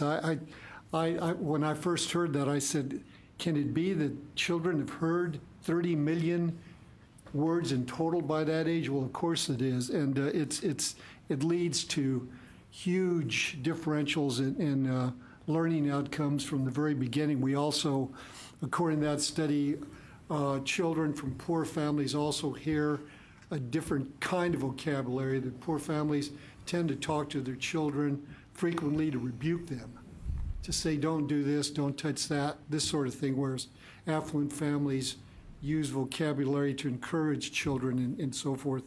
And I know that this will be one of the issues that you talk about here. Welcome. We're delighted to have you. Thank you, Dr. Paredes. My name is Rick Noriega, and I'm the president and CEO of ANSE. And our national headquarters is in San Antonio, Texas. On behalf of the 20,000 families and children that we serve across Texas and New Mexico, California, and the United States, I want to thank you and the members of this council for your work and commitment to, I think, to our unified outcome, which is to truly realize the full potential of our most critical asset in the state and this country, which is our folks and our children. And so with that, I'd like to introduce Dr. Glendelia Zavala, who is our Chief Program Officer, and I'd also like to introduce Sofia Cassini, who is one of our outstanding directors of our branch located here in Austin. very quickly, given our time, this is pretty much the outline. It doesn't necessarily, in some ways, it tracks with what you have there, but we changed it up a bit with some additional information based on having gone back and further looked at your mission and strategies and reports over the last several years. So I'm not going to belabor the problem, which y'all have, and all of us through all of our careers have repainted and painted and redescribed again and again, dealing with those issues of poverty rates, of children in poverty, of unemployment rates, of uninsured, of wage rates, and on and on and on. And I've lost my hair going through all those meetings and talking about the same problems. And I'm to the point in my time in life that I've been placed in a particular enviable position of being at a place where what I've learned in my military background is what we call the decisive point. And the decisive point is about that bridge, that particular road, that particular idea, that particular concept that has to be seized, that is truly a decisive point in turning the course and making something different. And winning the objective, and what that means. And so to be in this particular place in Avance, which for the past 40 years has concentrated on the 0 to 3 concept, where the parent is the first teacher and the home is the first classroom, have really been able to see a lot of incredible outcomes over the last 40 years. And this isn't just me saying that. This is what the research indicates, which I know most of you, I'm speaking to the choir here, but as y'all know, the first 3 years of a child's life are the most important developmentally, where the brain creates billions of cells and the intricate system of synapses or connections responsible for vision, hearing, cognitive learning processes, socialization skills, all of the things that were mentioned here just a couple of moments ago in previous sessions. And that the experiences in the home, the first learning environment, whether there are outbursts and rage and abuse issues or substance abuse, all of these other things that influence those initial experiences during those formative years really do make an important impact on what further downstream all these other collateral effects and second order and third order effects that what we're talking about in large part and with the P-16 Council. So Avance has recognized this for some time in early learning experiences that begin at home. And as I mentioned, our philosophy has been at the parents are the first teacher and the home the first classroom. Now, this particular slide was actually produced by a well-known economist by the name of Dr. James Heckman, Nobel laureate economist. And this particular slide is in a recent publication by the Institute for a Competitive Workforce with the U.S. Chamber of Commerce. And essentially what it says is that investments in high-quality early learning programs for children from birth to age 5 yield high returns, and that every dollar invested today, we realize societally anywhere from $2.50 to $17 in the years ahead. So again, it's not to say that we don't need the whole spectrum of things moving forward. It is to say that you get the most for a dollar investment in that formative years of the brain cells in 0 to 3 versus trying to do the retraining, or an employer realizing the cost, the sunk cost of retraining. We're dealing again with a lot of the collateral effects of not having made the intervention and what I call the decisive point in that area of 0 to 3. And there's been an entire national movement that has come to recognize this, as I mentioned, the U.S. Chamber of Commerce with their Institute for a Competitive Workforce, Mission Readiness, which is a national organization of over 200 retired admirals and general officers that realize that this is also a national security issue and those that are eligible for military service down the road. A real interesting report was issued about a year ago on the number of young people exiting high school that are ineligible for military service, which has always been one of those pathways out. That and education have been two pathways out, and that somewhere in the neighborhood of 70% of our young people are ineligible due to health, adjudication, or education. And then with the remainder that are eligible, 30% of them can't pass the entrance exam to enter military service. So we have a wide band of folks that recognize that this decisive point is critical to our country, frankly. And so again, here's our mission as Avance that has been located here in Texas, as I mentioned, headquartered in Texas for over 40 years, about unlocking America's potential by strengthening families and at-risk communities. And we can talk a little bit some other research programs that we're dealing with. We've been serving as a national model and best practices of early childhood education. I would like to continue to tout the great work of my colleagues and our nearly 800 employees, but I think that I'm going to probably let let's see if I can do this. Move it back. See if I can make this work. Nope. Let's see how I can make this work. That's the laser. I turn it off. That's what happens when you get an infantryman working one of these things. Can we do it on this computer over here? Are you trying to hit the link? Hit the link? Yeah, I don't think the link works. There was well, that's to say the First Lady had a keynote on June the 3rd, which she was really talking about our relationship. Well, maybe you can. America's literacy problem is real. That's it. 1 in 3 young adults, more than 1.2 million people, drop out of high school every single year in our country. In Dallas County, for every 10 Hispanic students who enter the 9th grade, only 4 are graduating 4 years later. Children do not automatically learn how to read. They need to be taught, and they need practice. And parents need to spend time reading with their children and engaging them in conversations so they can start school ready to learn to read. And fortunately, this is the great mission of Avance. Avance serves Dallas's lowest income neighborhoods. Through intensive training, Avance teaches parents how to work with their children at that very critical time in every child's life, from birth to age 3. These parents learn how to be active leaders in their children's lives.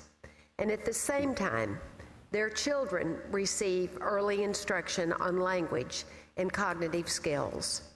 In Avance Dallas's program, pre-kindergarten students show dramatic improvements.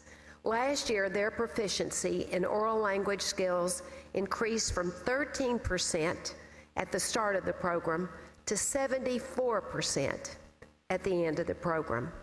Their proficiency in cognitive development activities, counting numbers and completing puzzles, increased from 5% at the first to 77% at the end. I recently met with mothers in the Avance program here in Dallas at Jack Lowe Senior Elementary School, and I saw these positive benefits firsthand. One of the mothers I met, Maria, said that Avance taught her a life-changing lesson, that she is the most important teacher her child will ever have. She's gained essential skills for reading with her children through Avance. Since joining the program this year, Maria reads to her children every night, and she said she's really enjoying getting into the dramatic character for the storytelling. She now has more than 100 hours of training, and she says that she feels newly empowered to be, and I quote, a great mother. Maria expects that all of her children will attend college. Avance's measured results testify to Maria's optimism.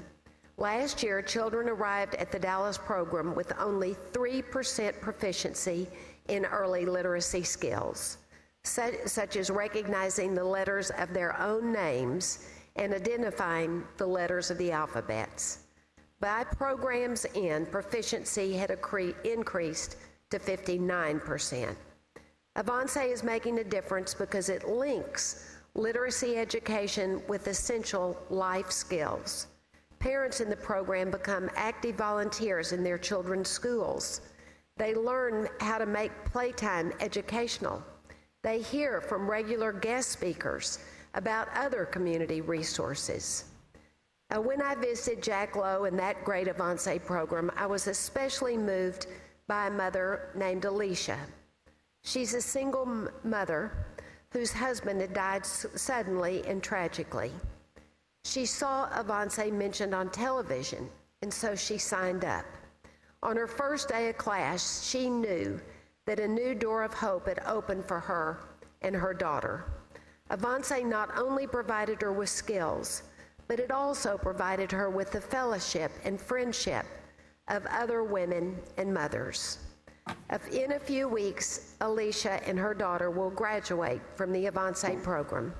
Before we parted ways, she held up this little graduation cap, her child's little graduation cap, and said, "My husband is up above, but he'll be looking down on both of us, and I know he'll be so proud."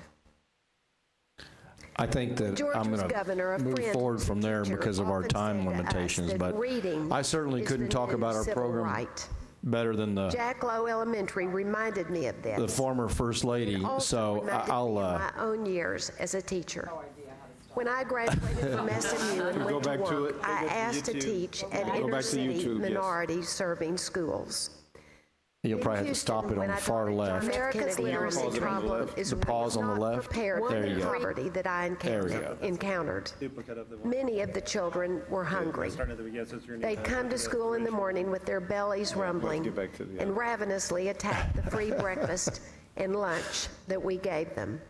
One boy was often so famished he couldn't stay awake. I wanted to help these children so badly, to reach into their lives and somehow make a difference. But it was an uphill fight. Second one. When I got ready there to she go... is. There you go. Okay. All right. Sorry about that. At any rate, as I mentioned, we certainly could not have had a more or a better description, rather, of our program, our nationally recognized evidence-based two-generation model program than was outlined by the former First Lady, or by the First Lady. And again, our primary goal is school readiness, the most effective approach, educating the parent. Short-term outcome is to have these kids ready for school and parents to engage in their child's education. And the long-term outcome is to have our children graduate from high school and go on to college, prepared to enter the workforce. The other ripple effect that occurs, and what we've seen in year two of mothers that have continued on with our program, is then we see the mothers then go on to get their GED, to get their associate's degree in childhood care, and we've seen in Dallas, we've actually been tracking our mothers and what occurs with them, and it creates an entire family learning environment that not only impacts the family but also impacts the community, as you can imagine.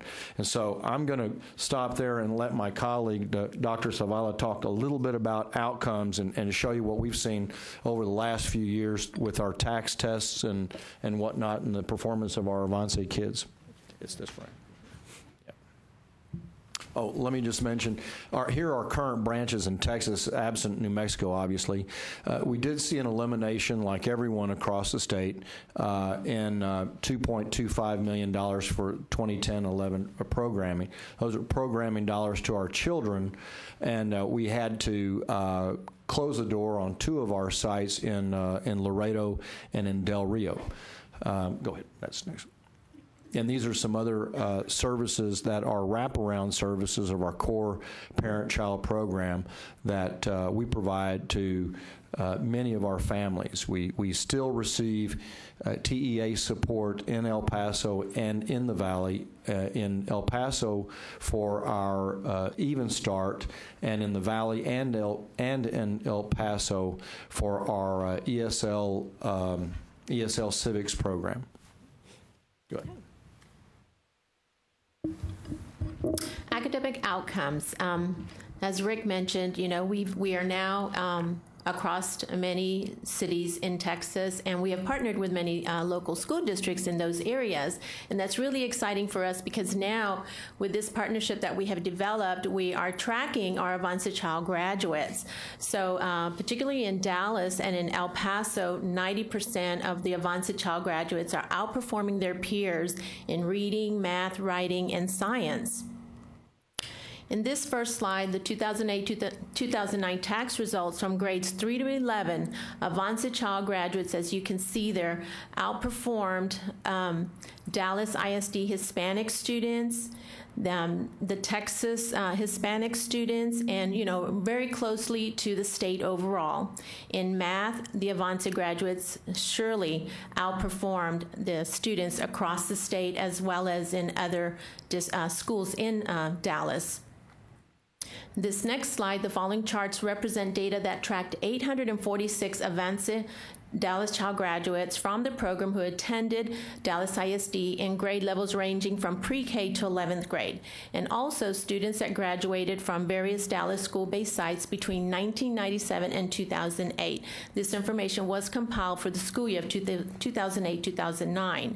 So in this slide here, as you can see, the Logramos, which is a norm reference achievement test to assess the academic progress of Spanish-speaking students, clearly you can see how our Avance children outperformed others. The next slide, attendance rates. It also has an impact on attendance rates, and clearly you can see Avance Child graduates are right on par with other schools in the Dallas ISD, as well as outperforming attendance rates across Texas.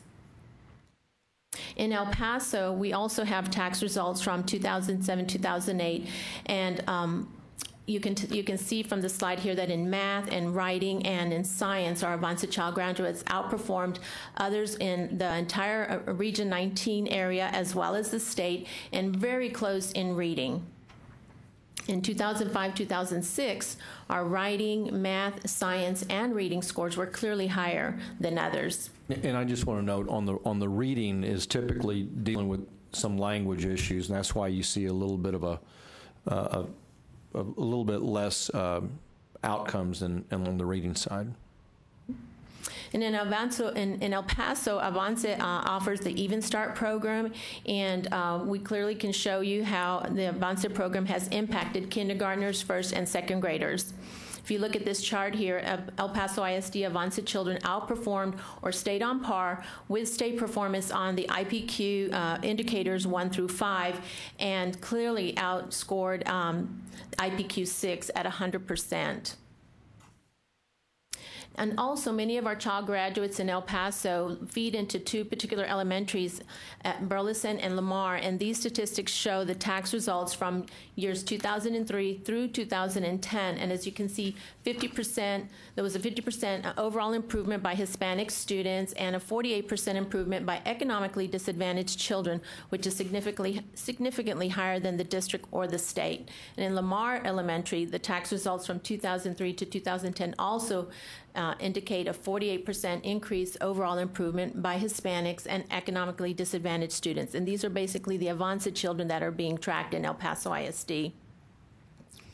From these two slides, you can see clearly how the students at Lamar and Burleson have outperformed or are on par with other students in the district as well as across the state.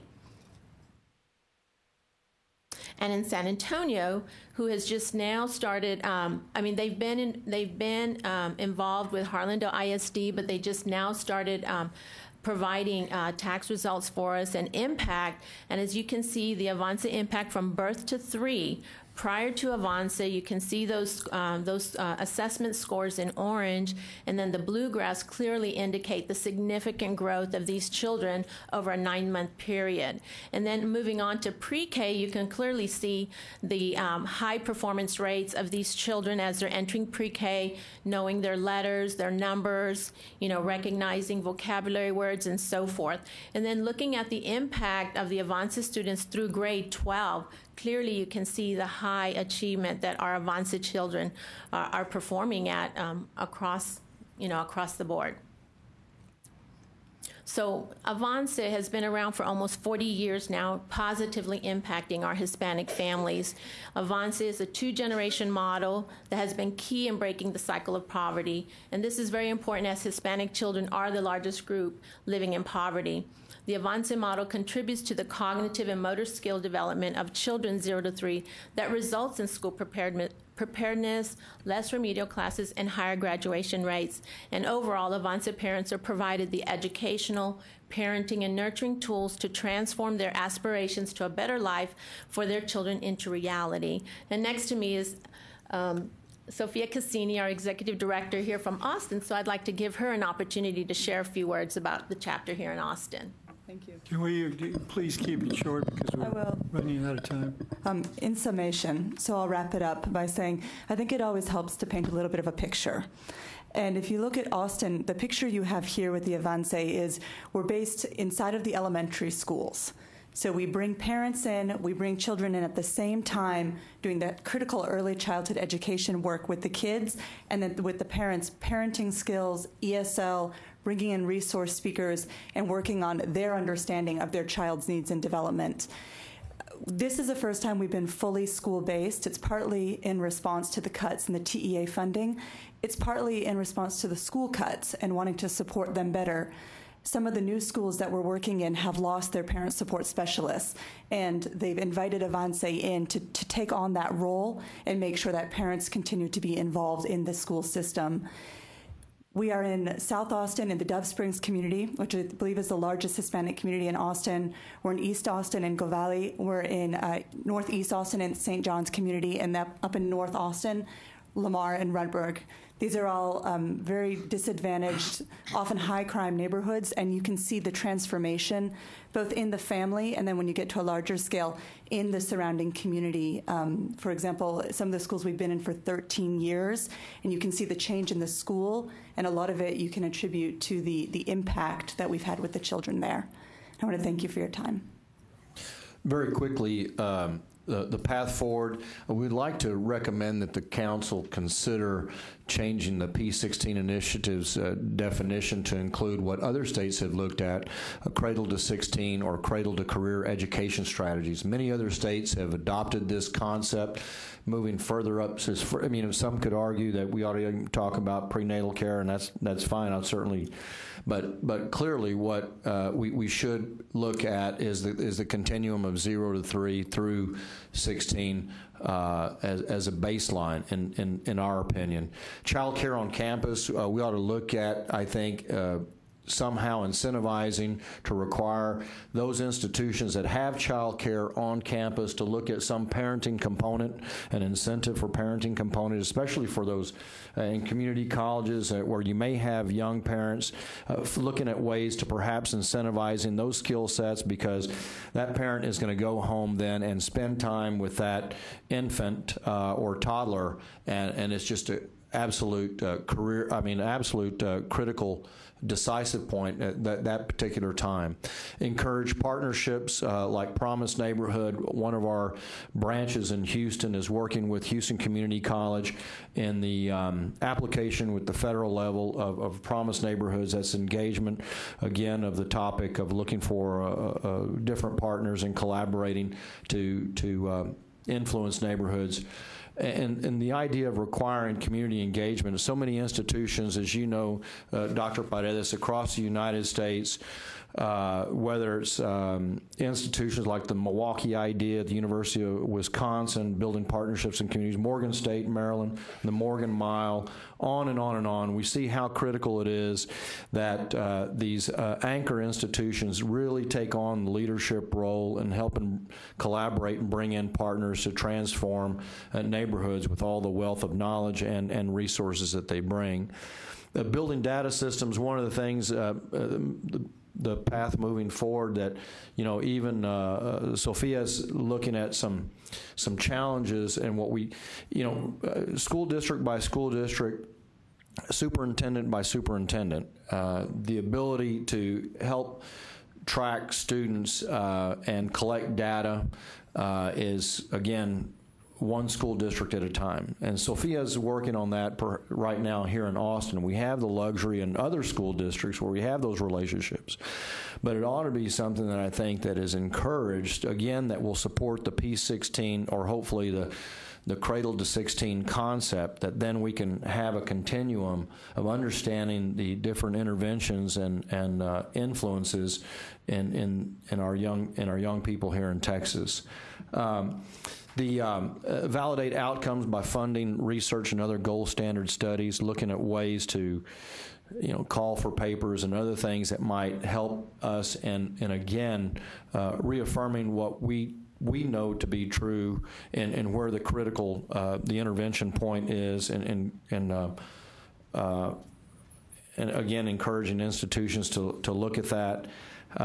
We would really like to see how we can help the P-16 Council be a partner, invite you out to our locations, looking at best practices of how we can serve as a host, as a subject matter expert in what we've been doing for the past 40 years. We have been in conversations with the U.S. Chamber of Commerce with their innovative workforce work and how we partner up with local chambers and again, just looking at innovative ways to leverage and to collaborate to bring forward the investment at the critical point that we feel is necessary. And then again, collaborative research. Real quickly, I'll let you know that we've been involved with a variety of institutions. We're involved in a very large-scale research project with the Kellogg Foundation, looking at adaptation of what our curriculum has done over history with predominantly Hispanic community, but now looking at African American community, Native American communities in other states outside of Texas, along with re-granting with some other nonprofits around the United States. We have collaborated with UTSA on a research grant that unfortunately we weren't successful, but we hope to look at again on the toxic stress levels, the impact of toxic stress on young children, and with our curriculum being the treatment of how it impacts children in the home. We've, again, I shared we're working with Houston Community College on a Promised Neighborhood grant, and again, working with Rutgers University on some additional research projects. So we look for those opportunities. It's one of those, put us in the game, coach. Let us, we feel so compelled that there's such a huge demand, and with all the other briefings that you've had throughout the day that, again, are kind of outcomes and outlays and collateral effects and second and third order effects from not having looked at the critical intervention point, the decisive point that we feel is absolutely necessary to continue to make our state great. So we think that, again, institutions of higher learning can help change in partnering, and we hope that we can help in that long-term vision. So I'm going to stop there while I'm ahead and ask for any questions and invite any visits or any recommendations or suggestions of how we may, moving forward, quit having to continue to repaint those same slides at the very beginning of the presentation. Questions? Commissioner, I'd like to comment. in looking at this, and really I wanted to point out the Chamber of Commerce slide. And I thought that slide was so powerful, that shows the, I think it was about your 8th slide there. Yes, sir. But it thought about, everything that we're talking about, because I haven't been on here too long, but most of what we talk about is on the outcome end, where we see all of the problems. And, I couldn't help but compare my mind with the conversation we had earlier on physical activity, and the fact that we have a tendency to be very short-term focused, and maybe kind of saying, well, why doesn't the teacher know this, or doesn't the principal know that? And really, our whole society has that problem. Because if we see here and talk about and look at the U.S. Chamber of Commerce slide, the highest return, we're trying to fix the problem where it's the most expensive to fix. That's correct. And the highest return on the investment is 0 to 3, followed by age 4 to 5. And yet time and you want to talk about the difference between what we know and what we do. We all know this, Avance, I'm familiar with their work and have partnered with them before, and they do great work. But they're serving 20,000 students. That's a little laboratory of what we should really be doing for certainly all children of poverty and English language learners and so forth.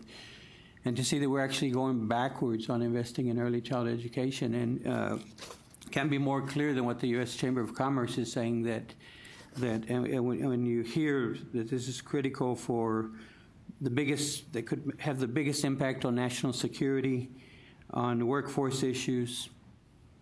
I can correlate to the first presentation of the day and say it has a high correlation to health issues, to high school graduation, to college readiness, and that the biggest difference is what we make there.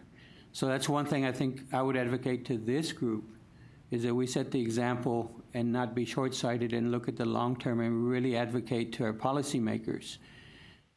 Because we're going to continue citing these same problems year after year after year, as long as we focus mostly on the tail end where the problem displays itself. And until we have the patience and the insight and the understanding to talk about that we need to be making generational change and really invest on the front end, we will forever be doing what we're doing right now. And so that's what I have to say on that. Wise comments. Any other comments? Can I ask a quick question? Yes, please. Sure. Senator, you used to sit downtown and made these type of policy decisions and had folks like me come and try to make the case for the long-term investment and the long-term outcomes. And you know how hard that is. Any thoughts on how do we get better at making these cases for the long-term impact versus that 2-year turnaround that we have to make related to the budget? I thank you for that question.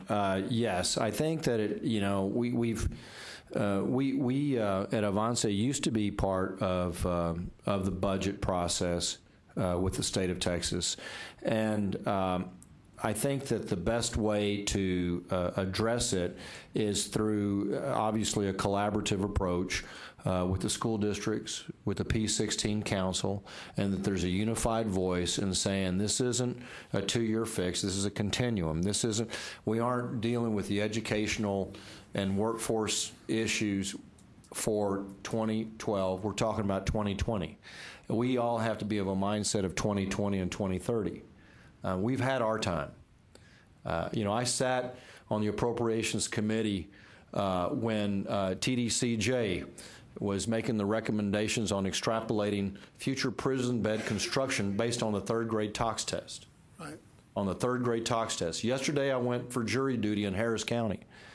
The mega complex of logistics and money, the multiple buildings and the mass of humanity and the loss to our state and our nation, what we're putting into that industry, is criminal. And so I think that we have to go with a unified voice. I would greatly appeal to this council to please consider that we do look at birth to 16, birth to 14, for our competitiveness, for our national security, is absolutely critical. And I do believe that there's champions out there. You heard one of our biggest champions up here today. And I know that we could go forth with an incredible coalition in one voice. I believe, Commissioner Lakey, I believe that. Let me ask a couple of questions to try to kind of close the loop between Dr. Lakey's presentation earlier today and yours. Do you provide parents any information about healthy living and healthy lifestyles and nutrition and so forth? And We do. Part of our program is bringing in outside resource speakers from the community. It's 1 out of the 4 hours a day. So this is once a week for a 9-month intensive program. And we have a series of nutrition talks as well, bringing in people to talk about diabetes, healthcare for your child, exercise. And a lot of it is just absolutely new to the mothers and the fathers in the room. They just didn't know it. And you can see the light bulbs go off, and even the sense of they're quite upset that they didn't know this, because they're trying to be the best parents that they can be. Yeah, everybody wants that. And so, yes, we do. We bring in outside resource speakers, and we can see the changes in behavior from the parents with their children. Then let me ask Dr. Lakey the analog of that.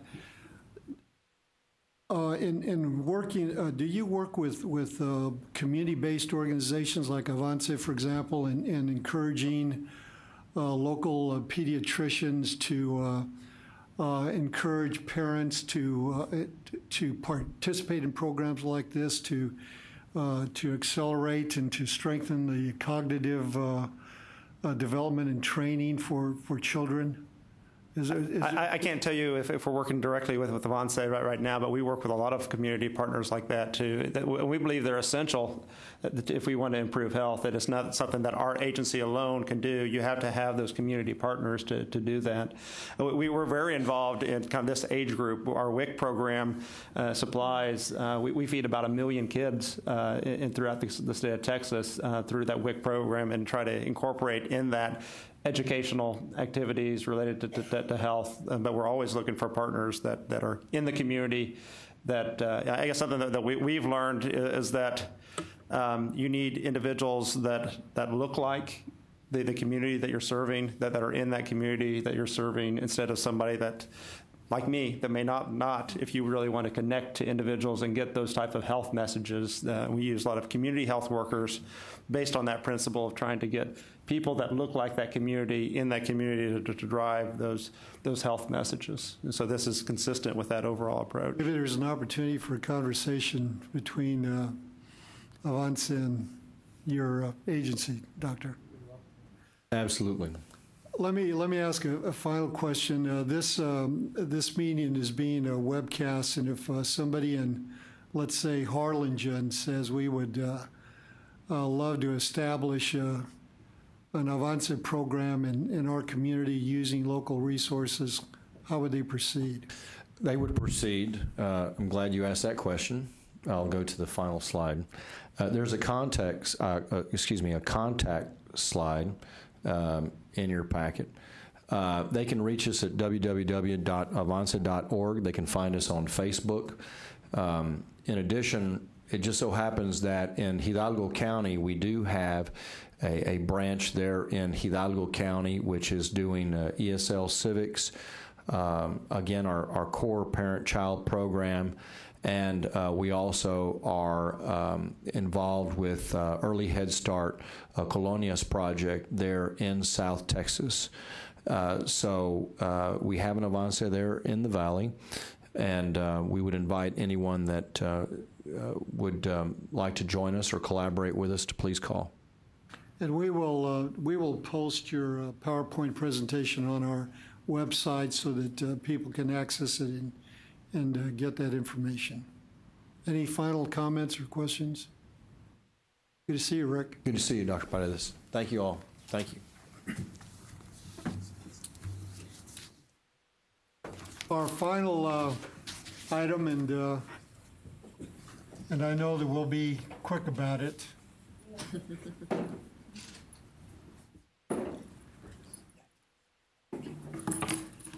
Good afternoon. My name is Judy Loredo, and I'm the Assistant Commissioner for P-16 Initiatives. I'm just going to give you an update in about 1 minute that says that Generation Texas, you know, was funded under our College Challenge Access Grant 3 years ago. We have been moving forth with that initiative. We are in the process of identifying the vendor who will help us scale that program. And then secondly, the RFP that will go out for the applications for P-16 councils to help us as we take it to scale across the state in the next year. What we wanted to do, instead of talking like we did last time about Generation Texas, is to show you a reality of how Generation Texas, with the work of the P-16 Council, and Janie Ramirez has done a phenomenal job. I met Janie, I guess, 3.5 years ago with the work of the P-16 Council, and she took the concept of Generation Texas and ran with it in a community and also connected it to that business world. It's beyond the classroom. It's beyond just the community-based organizations. It's taking it to all the stakeholders that students are going to connect to in their lives. And that's what we wanted you to see. I also wanted to share with you in the previous presentation that where the recommendation was made that the P-16 councils begin to look at the concept of cradle to career. The Houston Greater P-16 Council has done that and has renamed itself Cradle to Career. And so it really is an exciting concept. But I'm going to turn it over to Janie because she has come a long way. Also, her dean is with her. You might want to introduce your dean. Yes, I'm going to do that within my presentation, so we'll take it in order. I am going to move rather quickly through all of my slides, so hang on. First off, the goal of our South Plains Closing the Gaps P20 Council was to address the college and career readiness of students in the region that you might know more as rural West Texas.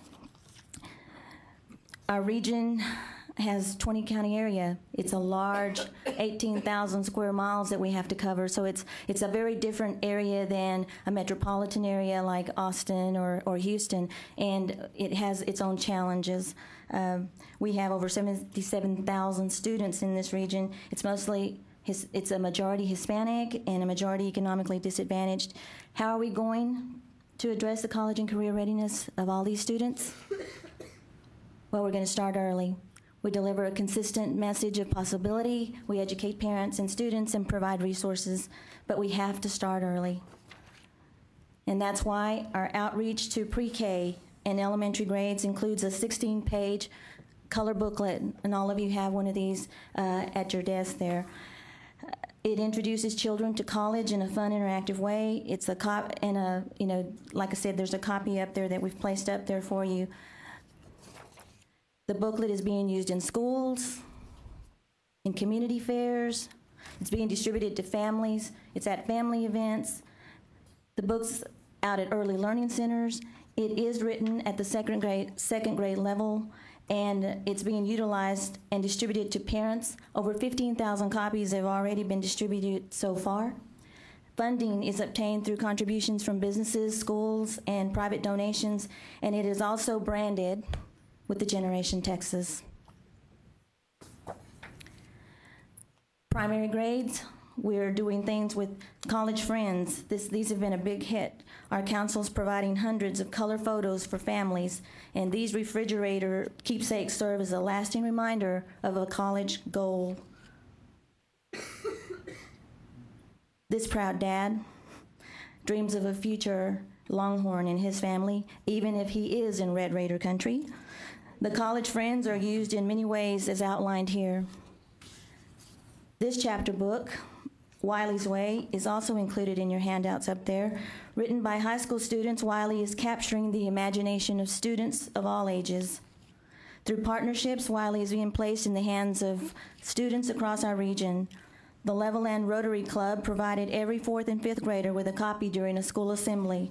Wiley includes lessons along with TEKS. Teachers are provided with an elementary school curriculum that can be found on our website, closingthegaps.org. Wiley is very popular at kid fairs, elementary schools, special events. Here we have Congressman Rangi Nagabauer reading to families at a special event. Middle and high school classes are using it in their Spanish classes. It's a bilingual book, so they're using that to help further their use of the Spanish language, but also learning about college. With over 10,000 copies distributed to families and schools in the past 5 years, we couldn't have done it without our partnerships that we've built over the years, and those listed there are just a few of the ones that have helped us distribute, purchase and distribute all of these books. Definitely the special rate that we get from UT Press helps. Juanita's Diary is a play about a migrant family. Hispanic families identify very closely with the life of Juanita and her family. Schools have produced the play using students, teachers, and families of students. It's a play about hope and inspiration. This resource is made available to schools and includes a curriculum that aligns with TEKS.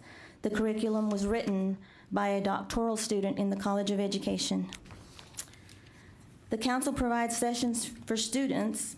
Visual effects like these certainly help when you want to convey a message. And these are some of the topics that we cover under our Survival Skills program. This interactive resource, the College Knowledge Casino, is a huge favorite with high school students. High school students man each of the 4 stations, and through interactive games, the students convey the message, don't gamble with your future. Through 4-minute rotations through the stations, the players learn important lessons about college, financial aid, scams, and a whole lot more. Our council is also taking the college and career readiness message to the community. By utilizing Gentech's student teams, this campaign is gaining traction. We have to go where the families and the students are, places like the mall. The student teams are taking the message to community organizations, university leaders, college nights.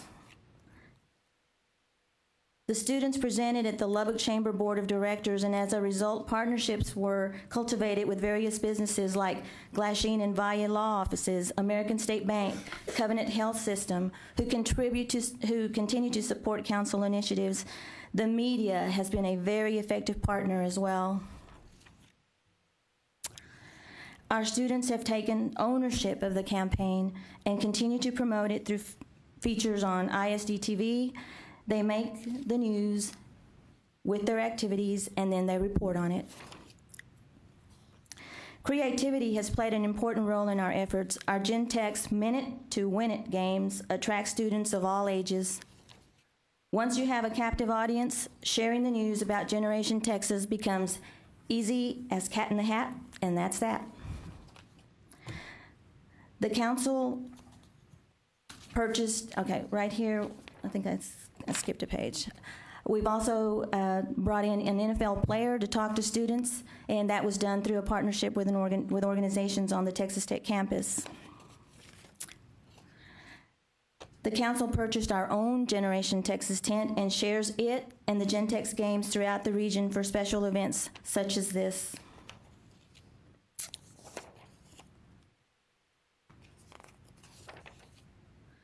We also take advantage of bringing students to the university campuses for Gentex days. Oops, back a minute. Students of all ages are learning about Generation Texas at community events such as this one. Even the biker families that attended the Blue Ribbon Rally to prevent child abuse heard the Gentex message. Businesses like Montelongo's restaurant welcome the opportunity to have us pitch our tent and visit with patrons. Our local NBC affiliate has partnered with us to help in the annual College Affordability Telethon and also helps promote our activities in the region. In partnership with Region 17 Education Service Center, we are able to provide professional development to area educators and administrators. We held 2 workshops during this past summer specifically to train educators about Generation Texas. Training for parents is essential. Café con leche seminars are provided for parents at schools, churches, community centers, and anywhere else we are invited, and certainly the Generation Texas message is always included. These 2 annual conferences are provided especially for parents. We have one coming up on October 27th, Building Strong Families Conference, and also the statewide Family and Community Engagement Seminar, which will take place in the spring on March 1st and 2nd. With 61 rural and charter school districts and over 18,000 plus square miles, we knew that we needed more feet on the ground. That is why we took our successful team model, and on August 4th, we trained 12 more teams throughout the region to help spread the Gentex message. Districts had to designate an administrator, a teacher, or some school liaison to oversee the teams in their home districts. Teams received training on the website, Gentex resources, as well as council resources, and participated in a make and take workshop. Each team took away over $750 in resources to help them in their outreach. 3 Avid teams were also trained, and plans to work with other Avid schools in the region are in the works. The teams took their task to heart, and they're making presentations, as you can see here, at various venues. They have logged numerous hours of outreach in their home districts by making presentations, and with 61 districts, we still need more teams, and that's why on November 22nd, we will have a conference to train more teams, provide supplemental training for existing teams, celebrate accomplishments. Now, teams are learning communication, and interpersonal skills, and that's something we already know they are desperately needing. West Texas does not have HEBs. Our largest grocery chain is United Supermarket, and so as of August 20th, they are now our new partner. With over 10,000 employees throughout the United Supermarket chain, 54% are in the age group targeted by Generation Texas. United wants us to share the Gentex message with their corporate family, as well as the communities that they serve. We also plan on our November 22nd conference to start planning our college signing day for spring 2012. And that will be taking place with our new partner, United Supermarket, because they happen to have their name on our United Spirit Arena. And so they're going to help us with that activity. Our council has co-branded several items with Generation Texas. The Reality Gentex game is an interactive tool designed to teach students about the need for higher education, and most importantly, how they may obtain the highest quality of life for themselves and their families. In your handouts, you'll find copies of the instruction booklet. That's this one. You'll also have paycheck card, as well as paying for college and life's unexpected cards. Students have often commented that the game taught them so much about planning ahead. Through grants, our council was able to produce this Reality Gentex tool that you see around the room. The teams were taught how to use it and how to encourage usage in their home schools and classrooms. Branding it with Gentex is helping to spread the message, as students are encouraged to access the website and to also create their own profiles after completing the game. American State Bank complements the game with financial counseling, especially when students find themselves overdrawn at the end of the month. A local dealership has been invited to assist with the transportation station, grocery chain, with the food station. We are going to involve businesses in all aspects of this game. In fact, our Career Expo coming up on October 25th is going to utilize all of these techniques to teach students about not only planning ahead for college, but how to budget and use their money wisely. Co-branded Think College pennants, like these, I brought a set, were produced for elementary, middle school, and high schools. We have also distributed it to libraries and community centers. The set of 12 pennants is intended to remind students about college as they transition from elementary to middle school to high school. The more they see these images, the more ingrained the message will become. We have a very mobile student population, and they might start out in one district and end up in another within another year. So we want them to continue to see these pennants everywhere they go. 210 sets have already been distributed. Districts are sending in photos to me of how they are displaying them in common areas. and explaining the Think College message to their students. Minute to Win It games, all of these are branded with Generation Texas. All of our resources are made available to schools for their college and career events. Our easy-to-set-up display wall is heavily requested. Our Gentex tent and media wall quickly brighten up any spot and draw attention to the campaign message.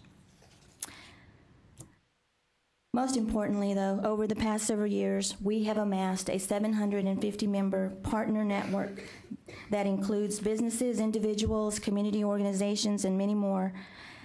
This network is easily accessible by county through our website. Schools and community organizations looking for collaborative partners emphasizing education can easily find them. These partners are all doing their part to spread the college-going message in West Texas. Now, even with all the partnerships we have established, without the support of the College of Education at Texas Tech, our efforts would not have been as successful. The college provides us with office space and equipment, staffing support. They host our website and provide IT support. The college also provides the matching portion of the P-16 grants that we've received the past several years. In further support, the Dean of our College of Education chose to come with me today rather than to watch on the webcast, which he could have easily done and avoided all of the headaches that he had today, I'm sure. I would like to acknowledge him at this time, Dr. Scott Ridley from the College of Education at Texas Tech. Please stand. Welcome. Dr. Ridley also serves on our P-20 Council Board of Directors. This year, the college implemented a cutting-edge pilot model for teacher education preparation that is not only going to produce the best teachers in the state, it is also going to ensure that our future teachers in the classroom bring immediate value to their employer and enhance student learning. This will further support our efforts as a council and those of this board as we all strive to improve the quality of life for our citizens through education. And we're here to help. Wow. I don't know that I've seen a more comprehensive deployment of Gentex anywhere in the state. That's incredible. Thank you very much for the work that you do and for the support you provided to this effort. We'll look forward to when you start gathering data on the actual impact it's had among students and their educational attainment. Great. Well, what we've seen happen is the Applied Texas counts that we continually get from the coordinating board, particularly those school districts that have worked with us diligently, we are seeing increases in their Applied Texas counts and the numbers of students, therefore, that are actually going on to college. Some of our school districts had 0 students going to college. I mean, a graduating class of 20 is not uncommon in our area. And so when you have 20 students graduating and 0 are going to college, you know, that just breaks your heart. But now we're seeing that at least 18 are applying and maybe 5 actually went. And so, I mean, we're seeing some gains, and that's always encouraging. Well, that's very exciting. Any questions or comments? Well, it's wonderful to see the way this Gentex is actually taking hold around the state. Well, we have certainly taken it to heart and put it everywhere we can. Well, we're going to direct people to Lubbock when they ask questions about how do we help this Generation Texas campaign take root in our community. And we'll say go to Lubbock. Absolutely. Wonderful work. Well, thank you very much. Thank you. Wow, that's pretty incredible. Impressive. Told you I could do it. We had a full afternoon of conversation, and we'll follow up on some of the ideas that we discussed. Are there any closing comments or questions? Let me encourage members now that we're up to the full size mandated by the legislature. I welcome suggestions for agenda items from every member of the council. So please contact me if you have any such suggestions. Well, if there aren't any questions or comments, I'll entertain a motion to adjourn. All in favor? Aye. Aye, well, good. Thank you very much. We are adjourned.